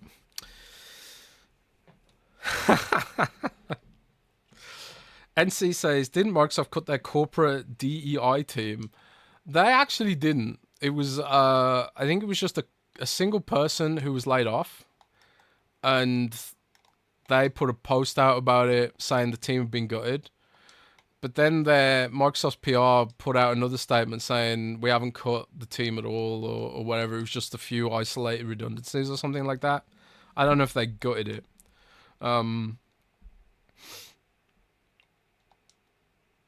don't know, man. Mr. Genesis says, it's PR for government kickbacks. Well, I suppose there is a point to be made there, potentially, about... there are, like, government targets to be sustainable. And maybe if your company can show the government they're being sustainable, you get extra tax breaks or something like that. I don't know. There must be some business reason for doing it, because I don't think Microsoft's doing it just to be a nice guy. I don't think any company just does anything to do with climate change just to be a nice guy. There has to be some kind of motive behind it. And if the motive is something as dumb as like, well, we try not to destroy the planet because if the planet's destroyed, then we can't have a company, then fair enough. Hunter says no PR was going to sell Hellblade 2 MF. That game was walking sim. Yeah, I don't know. I don't know how you sell a game like that in 2024.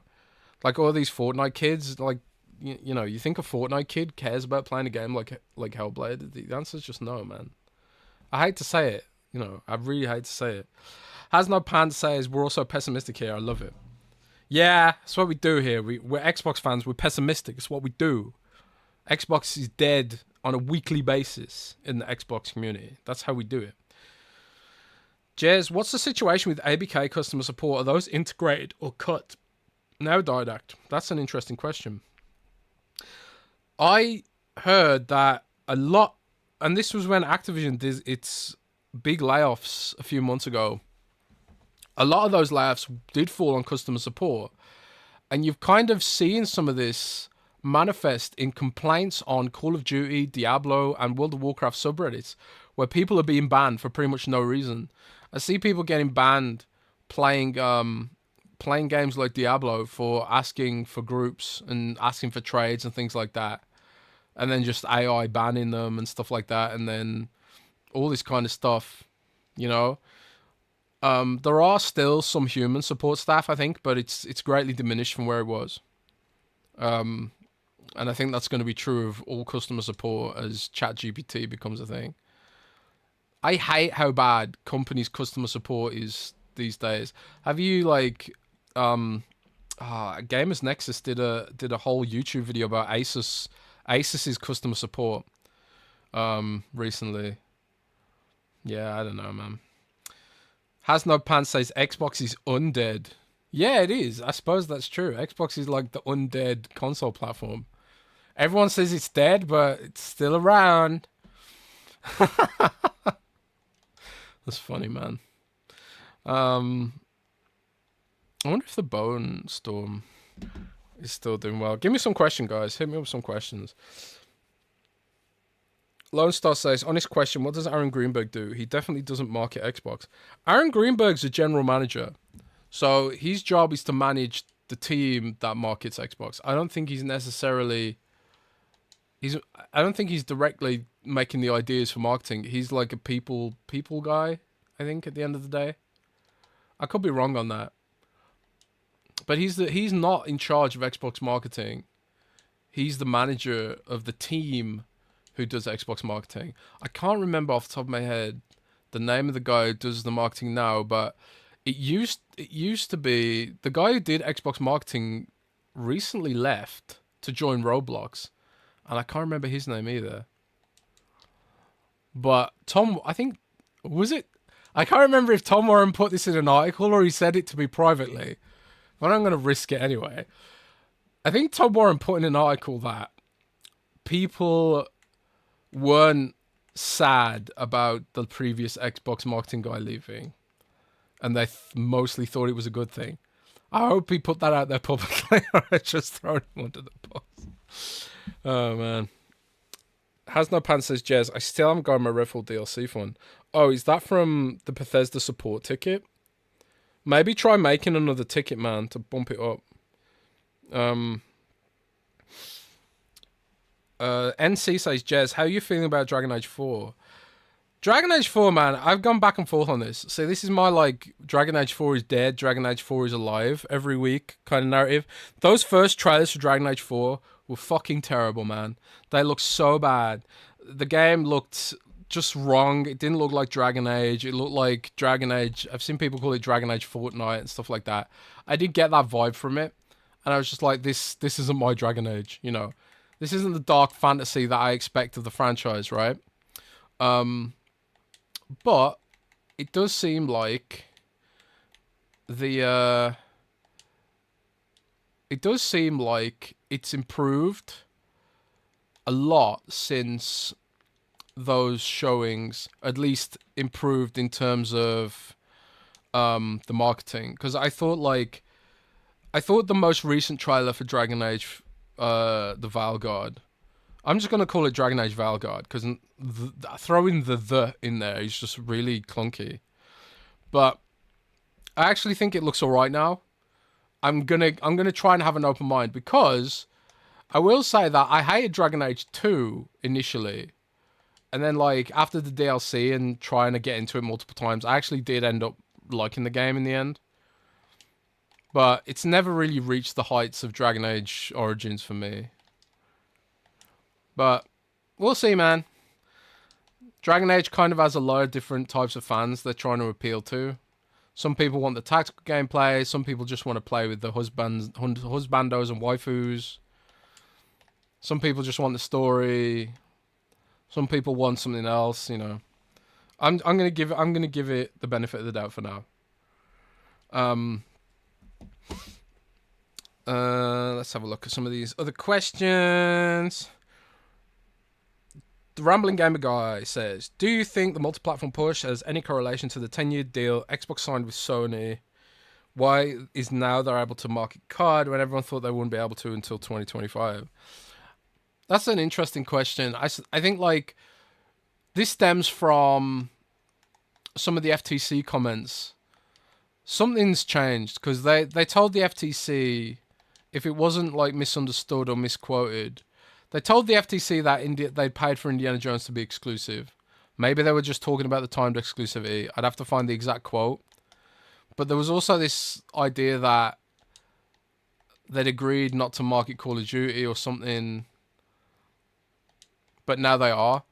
I think a lot of these little details are probably stuff that is lost in translation, and maybe the legalese is not exactly, you know, blocking them from doing some of that stuff. So it's just going through as it is. But maybe some things have changed. I mean, it's been quite a while since all that stuff went down. Maybe Microsoft did a deal. But I think really the multi-platform push is purely a case of Microsoft wanting more cash flow without borrowing. Because borrowing money right now is really expensive, with interest rates being what they are. I think in the past, Microsoft would have borrowed money to do what they want to do. In fact, let me just tell you my theory, right? I'm just gonna tell you my theory on this. I think the next Xbox is having a very expensive development cycle, because whereas the Xbox Series S and X are basically just the Xbox One Pro, it's the same operating system, right? Just with better internals. I think the next Xbox platform, and this is not a leak. This is not a leak. This is my prediction based on vague hints and things that Phil has said publicly in interviews. I think the next Xbox is going to be a true next gen system, and it's going to have a new operating system. I think it's going to have a new operating system that's heavily based on Windows, which has a huge amount of development overhead attached to it. And I think like having the developers there in place, and when Phil talks about in his interview getting a lot of support from Microsoft, I think he's talking about the Windows team. Instead of developing Windows right now, they're doing a lot of work on Xbox to make that next operating system, that big next gen leap. So to hire all those devs in and to offset how much that development cycle is going to cost in order to make the next Xbox platform more PC-like, to make the developer environment more friendly for PC developers, to put Steam on there as an optional store and all that kind of stuff, I think that's very expensive. So I think Microsoft's just thinking like, we can put some of these games on multi-platform to get that cash injection we need to fund the next Xbox, because this is going to be a very expensive development cycle for the next console. And maybe eventually they just pull back on doing multi-platform stuff. And they don't like, it never goes day and date. It's just time stuff to get a bit of extra cash. And when they go all in, basically partnering with Steam and making Windows the default platform, it's going to be a heavily Windows-like operating system. You're not going to be, I mean, it's going to be a very Xbox-like Windows operating system, I mean. I don't think you're going to be booting into the desktop to launch games. It's going to look like an Xbox console. But I think Microsoft detects a threat from SteamOS. I think Microsoft sees what Steam's doing with SteamOS and the Steam Deck, and they're thinking like, with Proton, maybe Xbox Windows isn't no longer the default. Maybe SteamOS and Linux becomes the default, and that presents an existential threat to Windows itself. Because one of the only reasons a lot of PC gamers even use Windows is just because of the sake of ease, right? But SteamOS is throwing all that away. Like, all Windows games run flawlessly with Proton. And that's an existential threat for Xbox. So, or Microsoft rather. So I think bringing Xbox more in line with Windows is a way to, I suppose, sell Windows to the masses and get a cheaper kind of Windows gaming PC out there, right? I think that's part of what this is about. While also bringing along the Xbox install base they've got now. So, for example, I think all of our Xbox games will run on this system. It'll be fully backwards compatible. All the games you own now will work on the system, even though it's basically a PC. I think Microsoft's working towards that future where your Xbox games work on PC. I don't think we're going to lose anything. And I think the idea is that Windows becomes more affordable for gaming than ever. Because right now, if you want a good gaming PC, it's really expensive. And I think that's one way they undercut the SteamOS. But I don't know. I need to write all this crackpot theory down in an article, because it is a crackpot theory. But I will say this: I've got pretty much confirmation that whatever the next Xbox is, it's all your games that you have now will work on it. So you don't need to worry about that. And it will still totally be an Xbox. See, Didact, I thought that too, but apparently it's not as difficult as you might think. And I think what needs to happen there is Microsoft just needs to go to the publishers and say, look, this is what we need to do. This is what we want to do. And will you support us? And I think the publishers will support them, because at the end of the day, it benefits publishers if there's competition in storefronts. If Sony had a monopoly, Sony could just go to developers and say, okay, well, we're putting up the cut to 35%. Oh, and now we're putting up the cut to 40%. If there was no competition between the platforms, that makes things worse for developers too. So it's in developers' interests that there are multiple viable platforms. And I think developers will also like this idea that they can just take their PC game and sell it straight on the next Xbox. So This is just like, it's Xbox Play Anywhere, but taken to the next level. And that also means that maybe Xbox Live Gold goes away. I think Xbox Live Gold goes away, and we get basically a cheap Windows device that is rock solid for games, maybe even great for games, and also works on your TV and doesn't need a mouse and keyboard.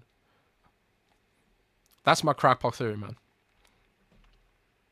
That is my crackpot theory, and I think that is what will resonate with a lot of people. If you tell like youngsters and stuff that they can get a PC that does all PC things, but he's much cheaper, and still has the option of having a desktop, maybe like Steam Deck does. I think that'd be great, because right now the Xbox does have dev kit mode, right? Xbox has dev kit mode, and you have to boot into it. It's not like you can access it easy. It's just there for people who want to tinker with it. And I think that's what it'll be like on the next Xbox. You can put Steam on it, but you have to tinker a bit with it. And I think most people won't bother doing that, casual gamers and stuff. But I think they'll enjoy the fact that it is more like a PC, and, you know, it does PC-like things, maybe.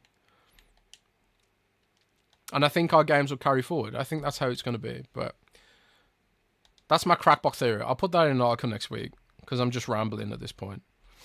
You know what I'm going to do now, guys? I'm going to get my Patreon questions. But if you still want to drop super chats and stuff, you don't have to. But I'll try and get some questions in the chat as well. The super chats just makes it easy to see some of the questions, to be honest. But I'm gonna run through our Patreon questions now. Hopefully, Rand is feeling better next week, and we can get Rand back on the show, and everything can go back to normal. But it's been really rough for him, and you know his dad had it really bad. So, you know, we just do what we can, right? I really appreciate you guys showing up for us, and you know all the support you guys have given us over the years, especially with Rand out with COVID and that kind of thing. This has been really fun to do solo. I was a bit chaotic and not super well prepared, but if I do this again, I've learned some things, you know. And one of the things I've learned is to connect my fucking microphone properly.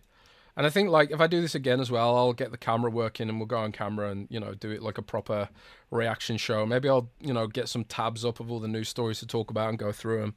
I've seen some other people who do solo podcasts really well, and I could explore doing some stuff like that in the future. So these are some of our Patreon questions from our Patreon supporters. Support Patreon at patreon.com/XB2. And then you can do guaranteed Q&As, and we also do a fortnightly extra shows as well on there as well, twice a month. And yeah, we'll get all that sorted out. So the first Patreon question is from Lazar Wolf. Dragon Age, the Vanguard, is looking pretty good. If that is a big hit, does that give you enough confidence that BioWare will do well with the next Mass Effect? What do you guys think of this? Do you think if Dragon Age hits, that the next Mass Effect will be good? I think if this game hits, I think it does bode well for Mass Effect. Obviously, Mass Effect is, you know, Dragon Age is really popular, but Mass Effect is really the flagship BioWare IP, isn't it? That's the one that everyone's really excited about, the one that everyone looks forward to, and the one that everyone desperately hopes is going to be really good. But it's also like, it's a very different game, but I also think it's a slightly different team. But yeah, I think if Dragon Age the Vanguard nails the story delivery, and like your decisions really matter, and you feel like your decisions matter, I think that's really going to be indicative of what you can expect from the next Mass Effect. So yeah, that's one of the reasons why I'm trying to be optimistic for this, because I want the old BioWare back, man. I really want the old BioWare back, and I really miss that BioWare from, you know, from the Mass Effect 2, Mass Effect 3 era. I know Mass Effect 3, a lot of people didn't like the ending, but I just took the whole game as the ending, and I was fine with it, you know. I thought it was a bit weird, a bit ham-fisted with the, you know, you guys know what the ending was like. I won't spoil it for those who haven't played it, but oh boy, it was a bit weird. It was so weird that I had to put out a DLC to add more context to it. But yeah, I'm trying to be optimistic for all that kind of stuff. Cameron Partlow asked, when is Rand going on camera in the chat? I actually spoke to Rand about this the other day, and Rand, there's some things Rand wants to do to his setup before he can make that happen. Like Rand's a bit shy about his environment that he's working from right now, and he wants to like sort that out and make the background look better and stuff like that, just so it's like a better experience for people watching. I think that's totally fair enough. I mean, you guys have seen my setup here. You guys have taken the piss out of my flowery curtains, my girlfriend's flowery pink curtains. But it's we will get on camera eventually. I was going to go on camera this week, but for some reason my mic, I can't find which USB, because I've just brought my laptop back to Germany. I can't find the USB that's my camera. It's somewhere behind this spaghetti of wires and shit all over the place. So we'll sort that out. R.L. Stein says green screen. I actually have a green screen. Maybe I could post the green screen to Rand. Maybe that'd work. Although it probably costs like $150 to post it. Yeah, but Rand does want to go on camera, man. He does want to do it. We'll get on there eventually. Right, the next question is from Achievement, who says, oh my god, Turtles says, doing a 5-hour solo podcast is a brave choice. We're not going for 5 hours, trust me on that one, buddy. But we are going. Achievement says, since Xbox wants their studios to collaborate more and is actively trying to get them closer together geographically, do you think we see a future where games made by Playground, Ninja Theory, and Rare all together? And out of that group, who do you see heading the development? Rare seems to be good at big projects, when Ninja Theory seems to be good at smaller ones. Who does what? Ninja Theory makes the assets, Playground makes the world, and Rare develops the narrative. That's a really interesting question. Like, if Xbox's studios did a collaboration, because obviously, like, we see this with Call of Duty where maybe Raven does the zombies mode and Sledgehammer does the campaign and then Treyarch does the multiplayer. Like, I don't know who's developing what on the next Call of Duty, but I think Raven and Sledgehammer develop different parts of it, in a sort of collaborative way. And also, like, we've seen, the Coalition with Gears 5. Wasn't it Splash Damage who made the multiplayer? Or at least parts of the multiplayer? So we've seen these collaborative efforts at least before. Matt says, sounds like a logistical nightmare. COD is a well-oiled machine. I mean, maybe. It could be a nightmare, but let's just imagine that they executed it perfectly. I would love to see what Ninja Theory and the Coalition would make together. Ninja Theory obviously is very, very great at making cinematics and emotional delivery. Like, can you imagine a game that sort of had Gears of War's gameplay, but maybe Hellblade's visceral storytelling? Like the sort of serious, dark, really in-your-face storytelling? I would love to see what that looks like, man. But out of, like, Rare, Ninja Theory, and Playground, that'd be an interesting combination. Maybe you get, like, I don't know. Maybe you get Banjo. You get, like, a super duper open world Banjo with the graphics of Ninja Theory's Unreal Engine, the world breadth of Playground games, and then Rare's story delivery for Banjo. And we just get a quadruple A Banjo game that people have been desperately waiting for all this time. Lucius Augustus in the chat says, is Everwild cancelled? I actually heard something very positive about Everwild recently. I've heard that they've actually nailed the gameplay loop now, and the development's going well.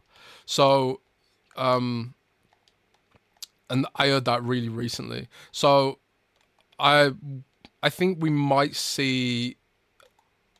I think Everwild was difficult conceptually when they first started building it. But it seems like they've come to a good place now, and that development's going smoothly. Maybe we finally see it next year at the June showcase, finally see it get outed and find out what it actually is now. It's probably not going to be the same kind of game that it was originally meant to be, but it does seem like it's going in the right direction now. So I think, there's a maybe outside chance we see it next year, but if not next year, definitely I would say the year after. But we'll see. That was from chat. Next Patreon question is from Silas, who says, I'm just going to run around a circle for a minute. Hello, gentlemen. As primary Xbox console gamers, are you guys disappointed how Xbox has treated the console? Not about the business strategy or multiplats. It seems as though the console experience is something they don't care about.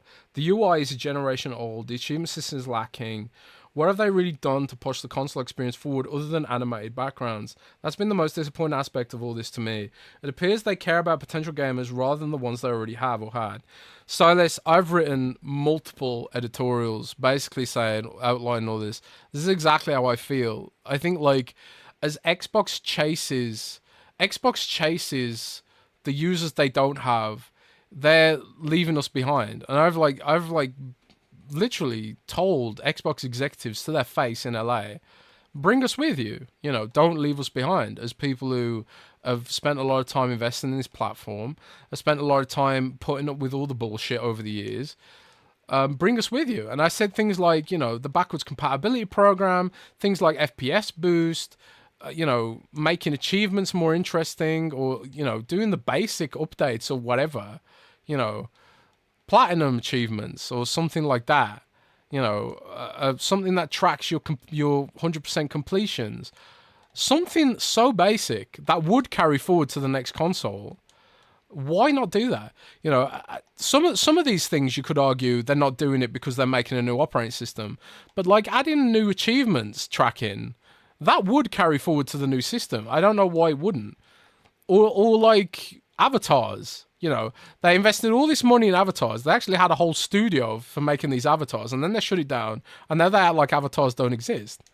I think that's lame. You know, there's a lot of things, there's a lot of cool shit they could do with avatars. Like, even if it's like internal studios making it, maybe people just don't really use it. Maybe only core gamers, the core, care about this kind of stuff, you know.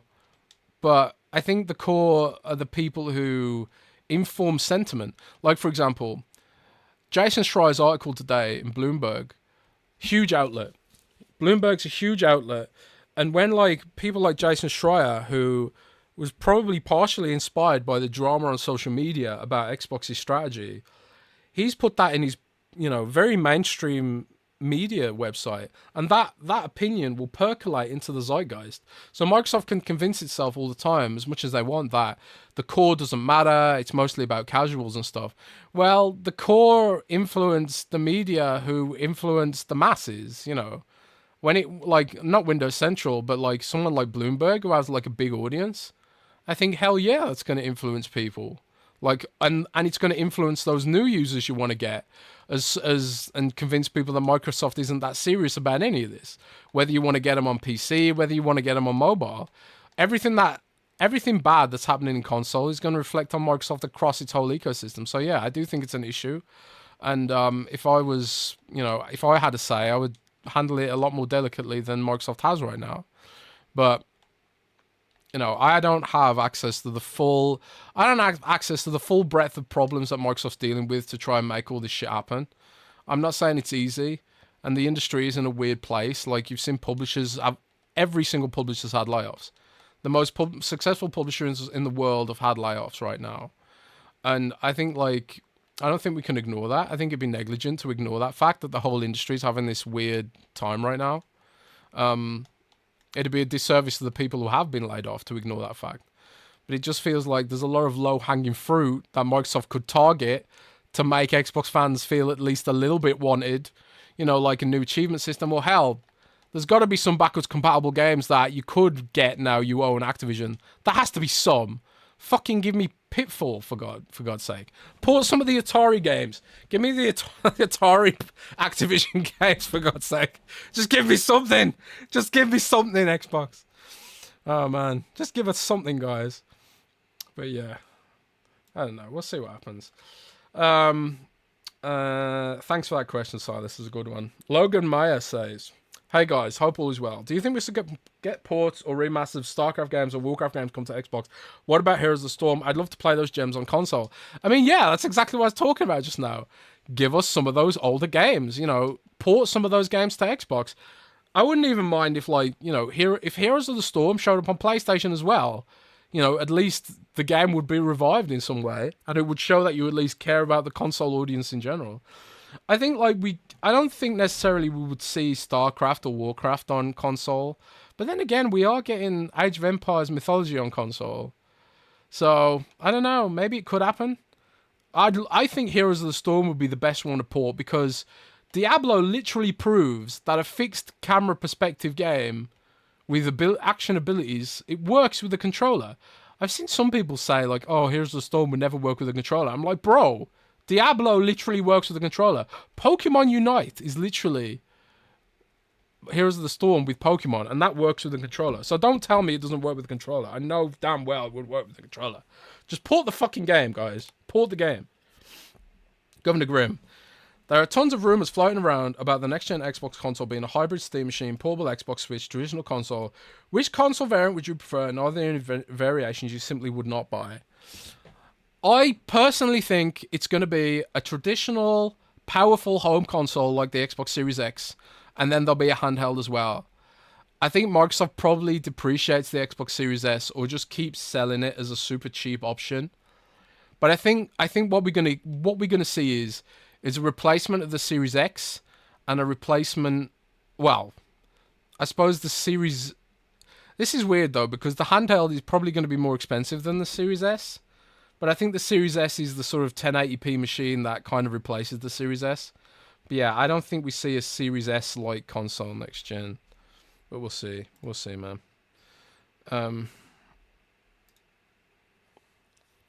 We'll see, man. But, yeah, I don't know. Hang on a sec, guys.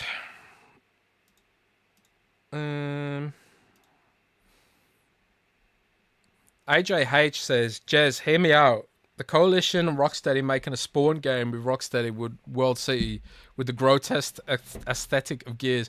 Man, we are so long overdue for a Spawn game. What about an open world Judge Dredd game?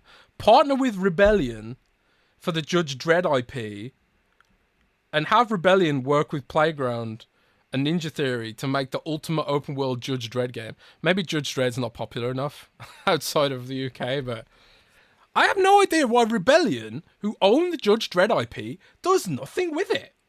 Explain that to me. That just blows my mind, man. Right. Okay, so thanks, Governor Grimm, for that one. We got good old Collingwood. Hello, Rand and Jez.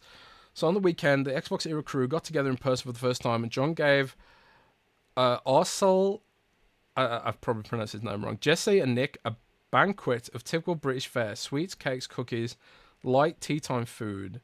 Jez, if the Xbox Era team made a detour to your place, what kind of food would you give them to represent typical German light food? Well, that's an interesting question. I really like Spätzle. Which is kind of like, I don't know how to describe it. But there's also Nödel, which I like. And Sauerbraten, which I like. There's quite a lot of stuff in Germany that I would probably like. But those aren't light, I suppose. Man, light food I eat in Germany? I don't know, man. I don't know what we do for light food. A typical German breakfast is just like, it's like a buffet of like different kind of meats and cheeses and different kinds of bread. So I'd probably just try and do like a German breakfast where it's just like a bit of everything, you know. That's really fun when like my girlfriend's parents have friends around and we all get like everything out. HH says Flammkuchen. Yeah, Flammkuchen's nice. It's quite nice, yeah. So much bread, man. So many different kinds of bread in Germany. And in Britain, we get like Warburtons. That's just toast. But I am a big fan of toast. Schnitzel, man. Schnitzel's the best though, man. I mean, it's weird calling Schnitzel German food because it's basically just like a big breadcrumb pork thing. But I do love Schnitzel, man. do love me some schnitzel. So CJAD93 says, evening gents, not a question this week, but just wanted to say that last week Jez was extremely cruel to Rand about his speech impediment, and I believe he should apologize. Yeah. Oh man, but Rand can't fucking talk, man. Maybe COVID will fix Rand's speech impediment. That'd be cool. For Rand. Oh man, I wish Rand was here, man. Like I am having fun doing this without Rand and like hanging out with you guys, but I also really miss Rand right now. Like it's so nice at the end of the week to just chill with Rand and just talk games for a bit and shoot the shit with all you guys too. Like this is like the highlight of my professional week. So thanks to all you guys for being here on this weird solo show we're doing right now. Sith Lord says, good day, gentlemen. Rand, I hope time with the family is going well. What more can you tell us about skies that are crimson from the third Playground studio, or should I ask Mag? Now, this is a rumor we didn't discuss earlier. Did you guys hear about this? So, Mag, who I believe hangs out with Colt, is Mag's on Colt's podcast, right? If I remember correctly. Mag put it out there that the third studio, because Playground is, rumored to now have a third studio. So they've got the team making Horizon and racing games, and they've got the team making Fable, and now they're building a third team. And the suggestion there is that they're working on a reboot of Crimson Skies. Now, I've never played Crimson Skies, and actually I had to look up what even kind of game it was. Because you guys know I did have an Xbox OG, but I only really had Halo for it. I didn't really play any other game on that system. I was deep into my PlayStation 2 and my PC at that point. But I completely missed out on Crimson Skies. But that is a rumor that Mag put out there. I wouldn't be surprised if it was true, because it does feel like Playground, rebooting Fable. Maybe they're setting themselves up as the company that reboots classic Xbox franchises. I think I'd be super down with that. I'd love to see what that looks like. Like, I looked at Crimson Skies and, some gameplay footage. It looks super interesting and ahead of its time in some ways, I think. So maybe like with modern tech and, AAA budget, after maybe the third studio does pre-production, and then when Fable's done and the Fable team moves on, maybe they'll do DLC. Maybe they go full into doing a full-blown reboot of Crimson Skies. I think that would be cool to see. Like, I was surprised, honestly, how good Perfect Dark looks, I never played Perfect Dark either back in the day. Wasn't really interested in the reboot, but it looks really good. It looks really fantastic, so... So this is all stuff we asked Xbox to do during the Xbox One generation. And it's taken a really long time to build Xbox back up to this point. And it just sucks now that instead of being able to look forward to all this stuff, we're just wondering if Microsoft's multi-platform strategy is going to kill the whole brand. It really sucks, man, that Xbox has sort of forced this on us. But, oh well. I'm sure it'll all be fine in the end. Didactbra says, Playground is rebooting Halo. Oh, can you imagine? Can you imagine if we're that? I don't know. Sometimes I think Microsoft should have two Halo teams. And there should be one team making like mainline Halos and one team making spin-offs. Like, I think Halo Wars should be a pillar franchise, man. I loved Halo Wars too. I love that game. I think they just need to stop worrying about making it accessible and just make it like more StarCrafty, I suppose. I love that game. And also, like, I think Halo ODST, I think, after watching Helldivers blow up, that's your template for Halo ODST. That is your fucking template, man. That is your template, bro. I don't know. Zorak says, oh man, I'm really butchered your name there. I miss Randall Chop Liver. Yeah, we all miss Rand. Go and send Rand some love after the show, man. Mustang Danny says, don't diss my hometown bread, Chess. Hey, man, I love Warburtons. I only eat Warburtons, man. I like Warburtons toasty. There's a lot of calories in that bread, but it's just damn good bread, man. It's damn good bread. Yeah, but Sith Lord, I don't know if it's going to be Crimson Skies. Honestly, I have no idea, but I think that would be really cool. I've heard all kinds of rumors over the years. Like, I heard they were rebooting like this is really old. This is years ago. I heard there was a Shadowrun reboot coming. Oh, in fact, I think Jeff Grubb talked about that as well. There was supposed to be a Shadowrun reboot, and that probably got killed off. There's all kinds of games, and also like Project Dragon with that IO Interactive was supposed to be making. Seems like that fell apart too. You know, it's there's a lot of games that just get cancelled and we just never hear of them, man. Eric Gregory says, "Hi Jez. Sorry to hear about Rand. Hope he feels better. Kind of surreal to hear that about Rand. So I wanted to ask you, if you think the likeness of Indiana Jones really stand on the same level of likeness of other Disney properties like Superheroes of Space Wizards, I have to ask because from my knowledge, there are many people that didn't enjoy the new movie. The relevancy of Indy could be dying. To me, it feels like trying to revive a dead franchise just to stay relevant, and there doesn't seem to be good competition to Spider-Man. What are you and your thoughts, guests, on this topic? Thank you, Jez, guests, and welcome to the Jez Cast." Oh, man. That's an interesting question. I mean, I would say it is true that Indiana Jones doesn't have the cachet that it once did. The last two Indiana Jones movies were controversial, to say the least. And I think a lot of people feel like they didn't capture the essence of Indiana Jones. I don't know how you guys in chat feel about that. I haven't even watched the new movie because the Crystal Skull, or whatever it's called, that depressed me so much. I was like, I never want to see Indy again. But this indie game looks like more authentic to Indy than either of the last two movies.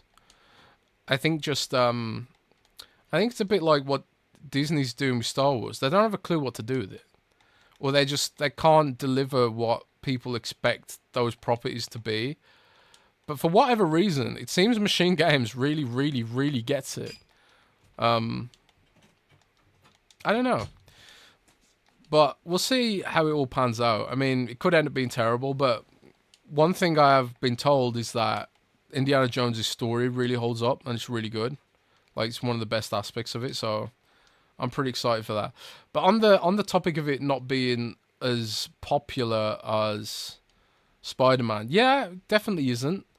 But it's also the game that Machine Games wanted to make.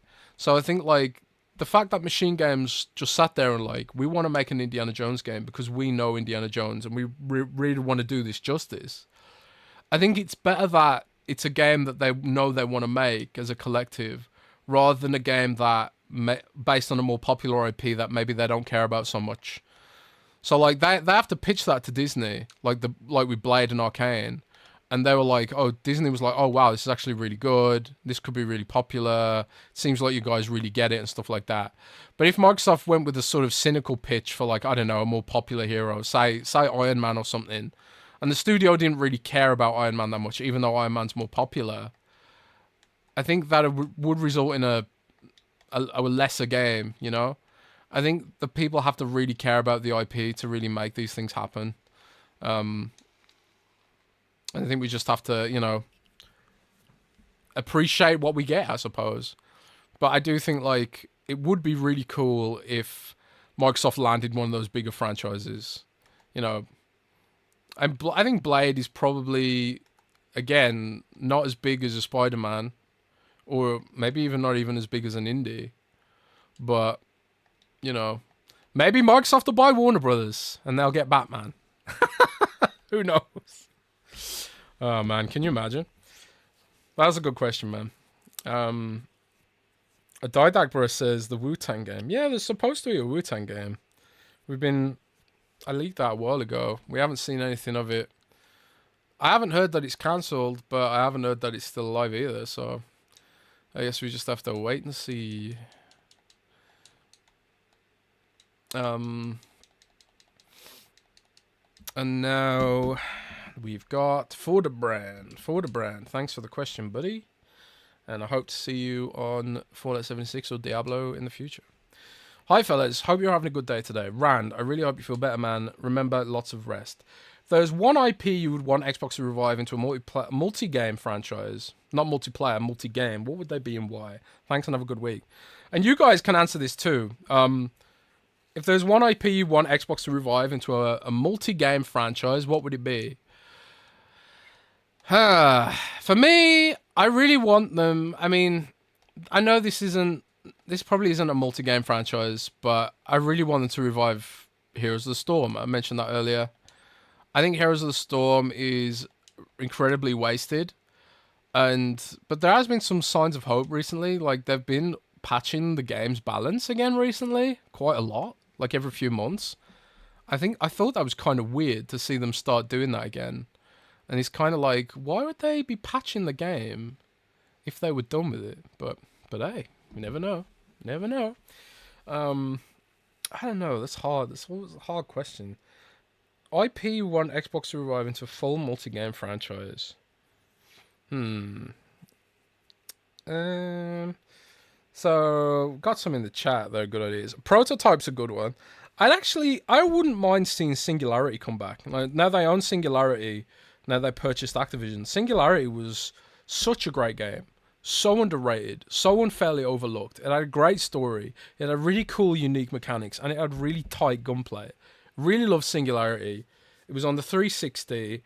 It never got backwards compatible, and it never got a HD remake or HD remaster. I would love to see Singularity come back, but I don't know if there's just anyone who really cares about it.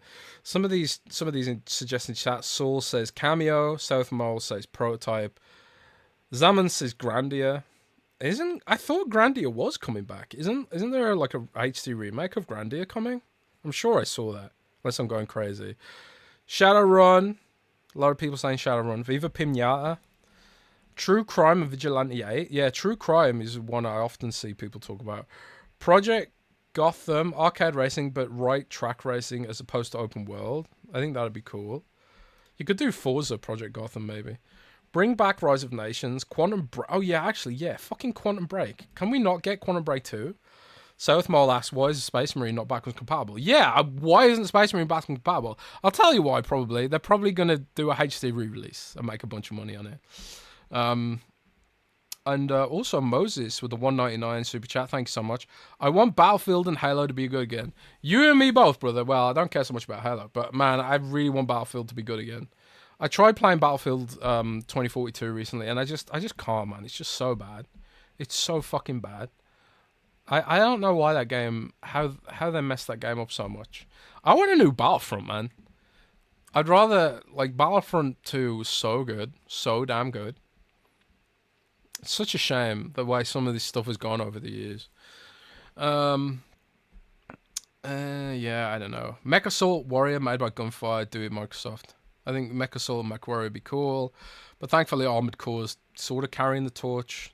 Although there's a new Mech Warrior 5 spin-off, Mech Warrior 5 Clans coming out.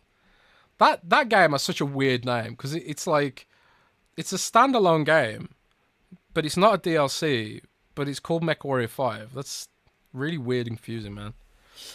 I suppose like this isn't necessarily one that game that needs to come back, but I'd love to see what a AAA Unreal Engine action game based on Warcraft would look like.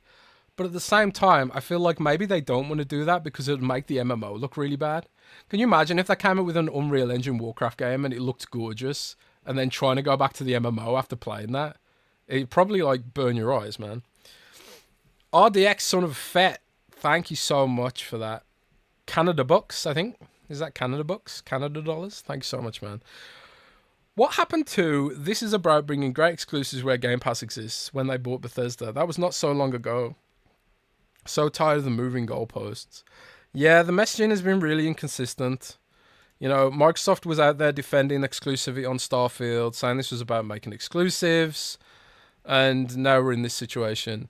That's why I really think like some of this has to be like a cash flow thing, where it's like we need to spend this much money to develop next gen, but we can't get the capital because of interest rates, so we just need to look for free money elsewhere. And then maybe after they're done with that, they'll go back to the way things were. You know, maybe it's wishful thinking, but I have to think there's probably some like nuanced business reasons really for this.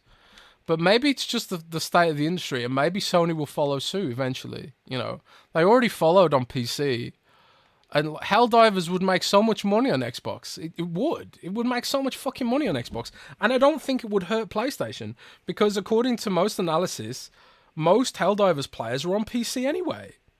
You know, I don't think PlayStation gamers would be necessarily so upset about that. You know, but yeah, I don't know. Anyways, thanks for the brand for that question, and thanks RDX on Fet for that super chat, mate. Really appreciate it. Everyone who supported today, thank you so much. Omen on the Patreon says, "Happy Gamescom week. I hope you and your family are feeling better around. As time goes on, does it not seem more ridiculous that these console wars are really about plastic boxes that are locked down to just one store? In my opinion, the Steam Deck and Switch prove that form factor and price matters way more than exclusives on the store." I mean, I'd agree, man. I think a lot of this direction that Xbox is going in right now is because of the Steam Deck. They've looked at what SteamOS is doing. They've seen the existential threat it poses to Windows, and they've thought, you know what, this could be a problem if we don't react to it, you know, and potentially undercut it. Because, you know, if Steam came out with a Steam console and nailed it this time, you know, that could be bad for Windows and Xbox simultaneously. But it might just be as simple as they just want more money, man. It might literally just be that simple. But yeah. Yeah. Ura Malice in chat says, "Isn't the Switch particularly accessible because of exclusives?" I mean, definitely, yeah. I mean, for sure. But I think like I was talking about earlier, when I flew back to Germany yesterday, and I was on planes and trains all day. I saw Switches everywhere, man. All little kids with Switch.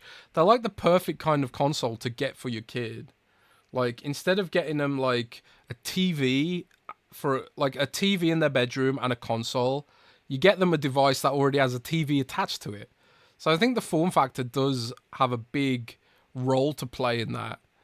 And I think like the fact the Steam Deck doesn't really have appealing games for kids right now necessarily is why you see a lot of kids with a Nintendo Switch instead of the Steam Deck. But I think, like, you know, as time goes on, that could change, man. That could change. But yeah, thanks for that question, matey. We'll see what Xbox does, man, with its handheld. Like, if the Xbox handheld is cheap, I think, like, you know, we could really see some serious competition there. But at the same time, it'd be like, why am I getting the Xbox handheld over a Steam Deck? You know, Microsoft needs to answer that question. And if it's because of Game Pass, then fair enough. But I don't know. We'll see what innovations they bring to the plate when it comes to next gen. L Paul with the $5. Thank you so much for that, matey. Did you see Everborn Saga on Boom Show comments? He said Xbox has calculated longtime fans have been abandoned. Do you agree? I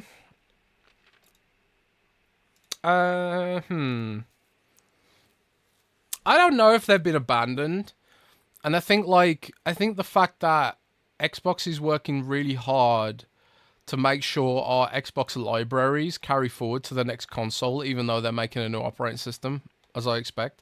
I think that shows that they really want to make sure they don't cut us off from the party next gen. I think the marketing messaging is just messed up right now. And I think they really need to look at something like just achievements and more backwards compatible games. Just something to show that we haven't been completely forgotten. I think there's a messaging issue here more than an actual they've been abandoned.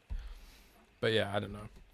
Maybe I'm wrong. Maybe we have been abandoned, and we should all cry together. Not Skywalker says, we haven't heard anything explicitly about Xbox's presence at Tokyo Game Show this year. Do we think they're going to make any announcements this time? It feels like the deal or partnership with Square Enix hasn't really bared much fruit yet, aside from Final Fantasy XIV. Cheers. Well, we do have Visions of Mana, which is coming out next month. Visions of Mana is also kind of fruit. But, like, I talked earlier in the show today that I have heard Xbox execs are going to be at Tokyo Game Show. And when they were there last year, I think we did get some announcements. So if I had to guess, and this was a pure prediction, this is a prediction or an expectation or a hope.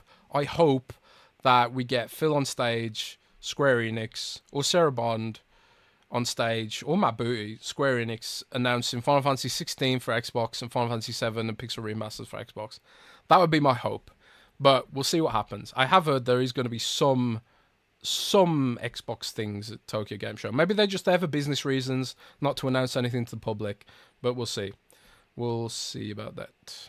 Dave Ramos says, "Hola gents, the more I think about Xbox and their next gen being more like a PC, I'm starting to see the future where Xbox is a PC, PC is Xbox, PC and handhelds are the console. Traditional Xbox console will be gone. Xbox mains migrate to the Gen 10 Xbox PC hybrid experience with a full compatibility team. Non-console players can access Xbox games anywhere with an xCloud subscription, Netflix. PlayStation Switch players get access to most Xbox games either day one, during the Dark Ages, or delayed Indiana Jones." I think that's probably right. I would hope that, like, the forwards compatibility works really well, so all the games that I own right now, I still own on the next Xbox. That is a red line for me. If, like, the next Xbox doesn't have all of the games that I have right now, that's a red line for me. Also, the xCloud stuff, I think the xCloud stuff is going to be great for expanding to regions where console doesn't make sense, either because of purchasing power or currency conversion. So, like, I read an analysis from Bloomberg recently that said India could become a cloud gaming powerhouse because of the 5G rollout there. We'll see what happens there. And then also, PlayStation Switch getting access to most games, either day one or delayed. I would still like Xbox to put a red line on some games like Halo and Gears and maybe even Forza. I would love to see Xbox say, like, these are our Xbox originals that we're putting a red line on, just so Xbox fans can have, like, you know, a premiere experience of exclusive stuff. Like, there are Netflix shows that you wouldn't see on Disney Plus and all this kind of stuff. I don't know how you sell a service like Xbox Game Pass without having some exclusive content, you know? But they know better than me, maybe. Maybe it's just my emotions talking. I don't know. I don't know if you guys in chat agree with that. Didact Bro says, "I wonder what game will be Game of the Year next year." Monster Hunter Wilds, man. Monster Hunter Wilds, bro. Of course.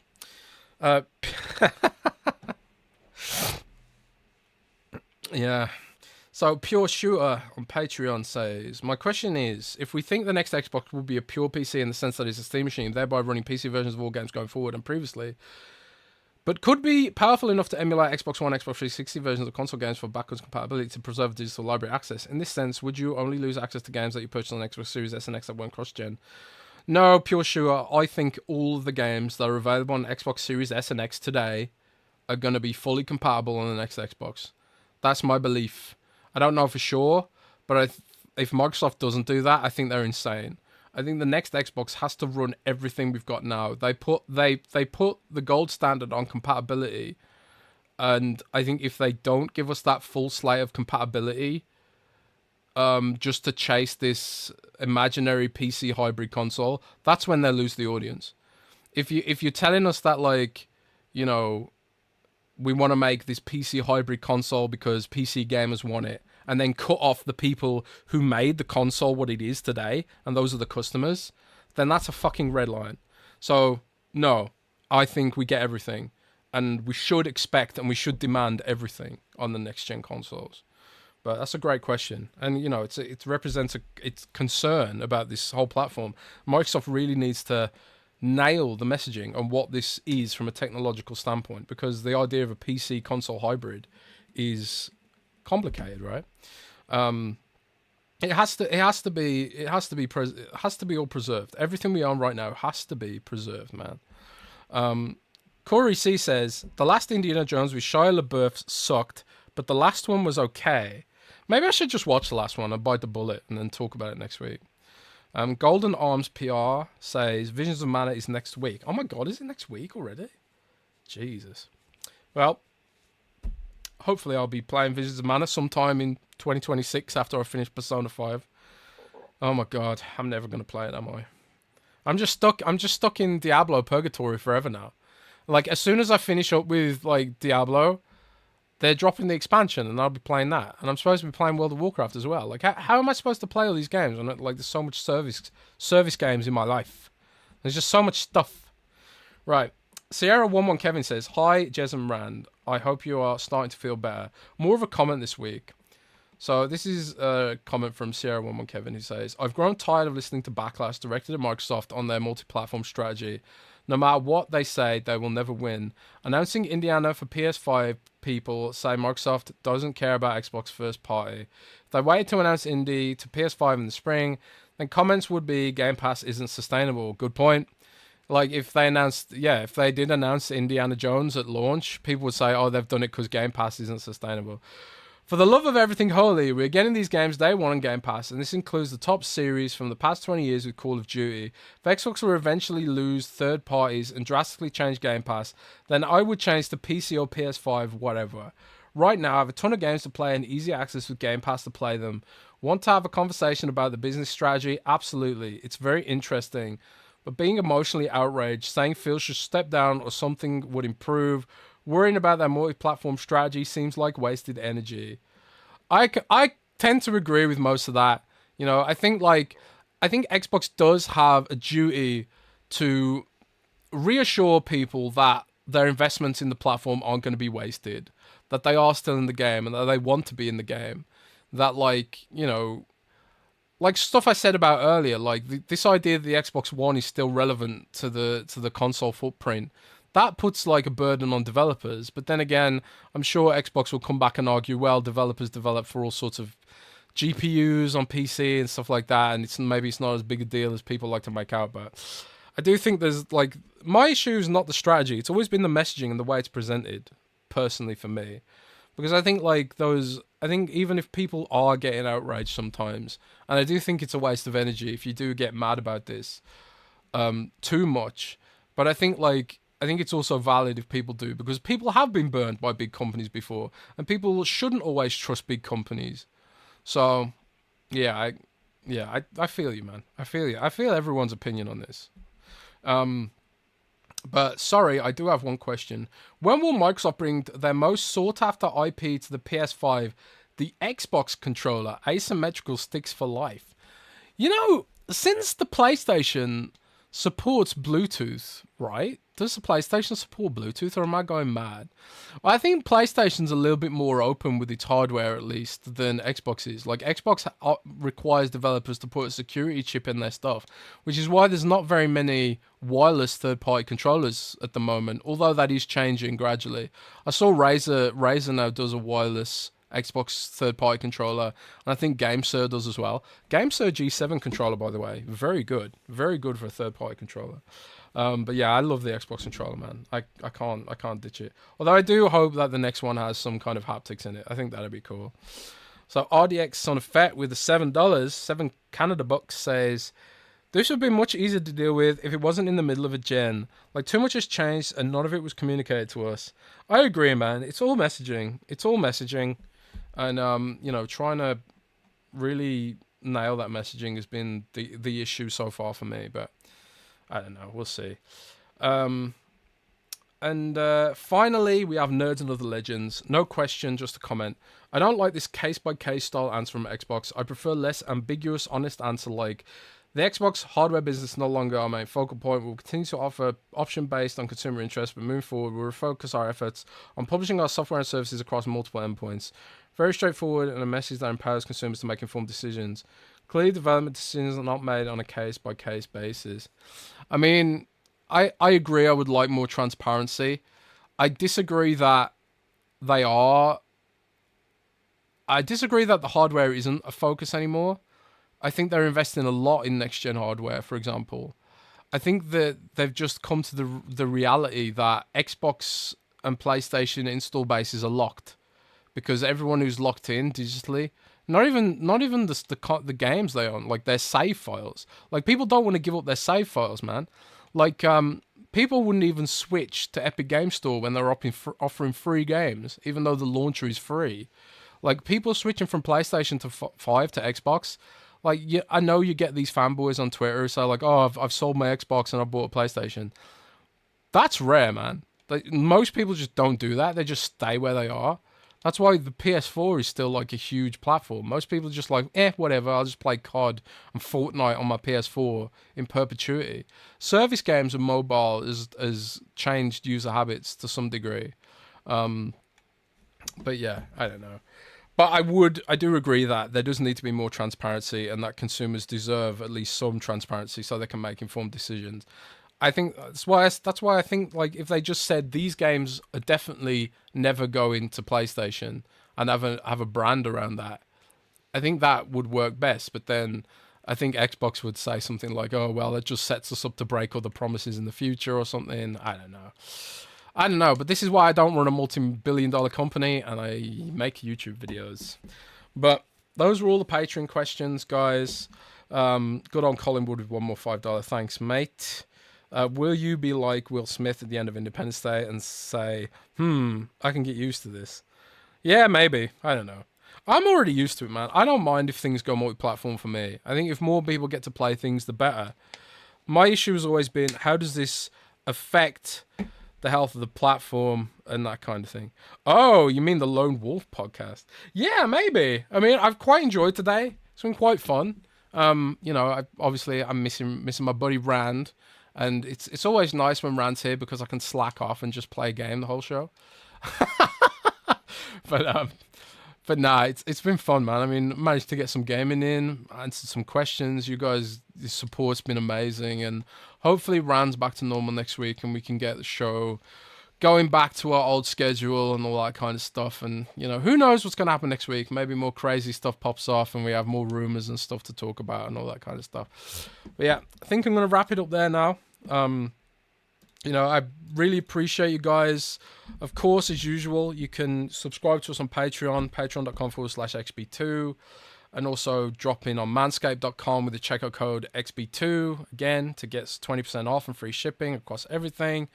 And I think ultimately everything will be okay in the end. I don't think Xbox is going to die. I don't think Xbox is going anywhere. And it's all just about, I want to see them give back to us a little bit more. And I think as fans of the platform, we've been there suffering with Xbox for many years now. Some of us have. I think we deserve a little bit more faith from Xbox, and but at the same time, there's a lot of stuff to look forward to, man. Indiana Jones looks great. I think Avowed looks great, even though some people don't like 30 FPS. Doesn't bother me personally, but I think it'll be 60 FPS eventually. Starfield DLC looks great. Diablo expansion looks great. Warcraft expansion is great so far. And that's even before you start talking about things like Space Marines and Frostpunk 2 and hell, maybe even Star Wars Outlaws turns out to be an absolute banger. There's a lot of great games to look forward to, and thanks guys for rocking with me today on the solo podcast, and I will see you next week. Have a great weekend, and keep it gaming, guys. That's what Rand says, right? Rock and roll, everybody. See you next time.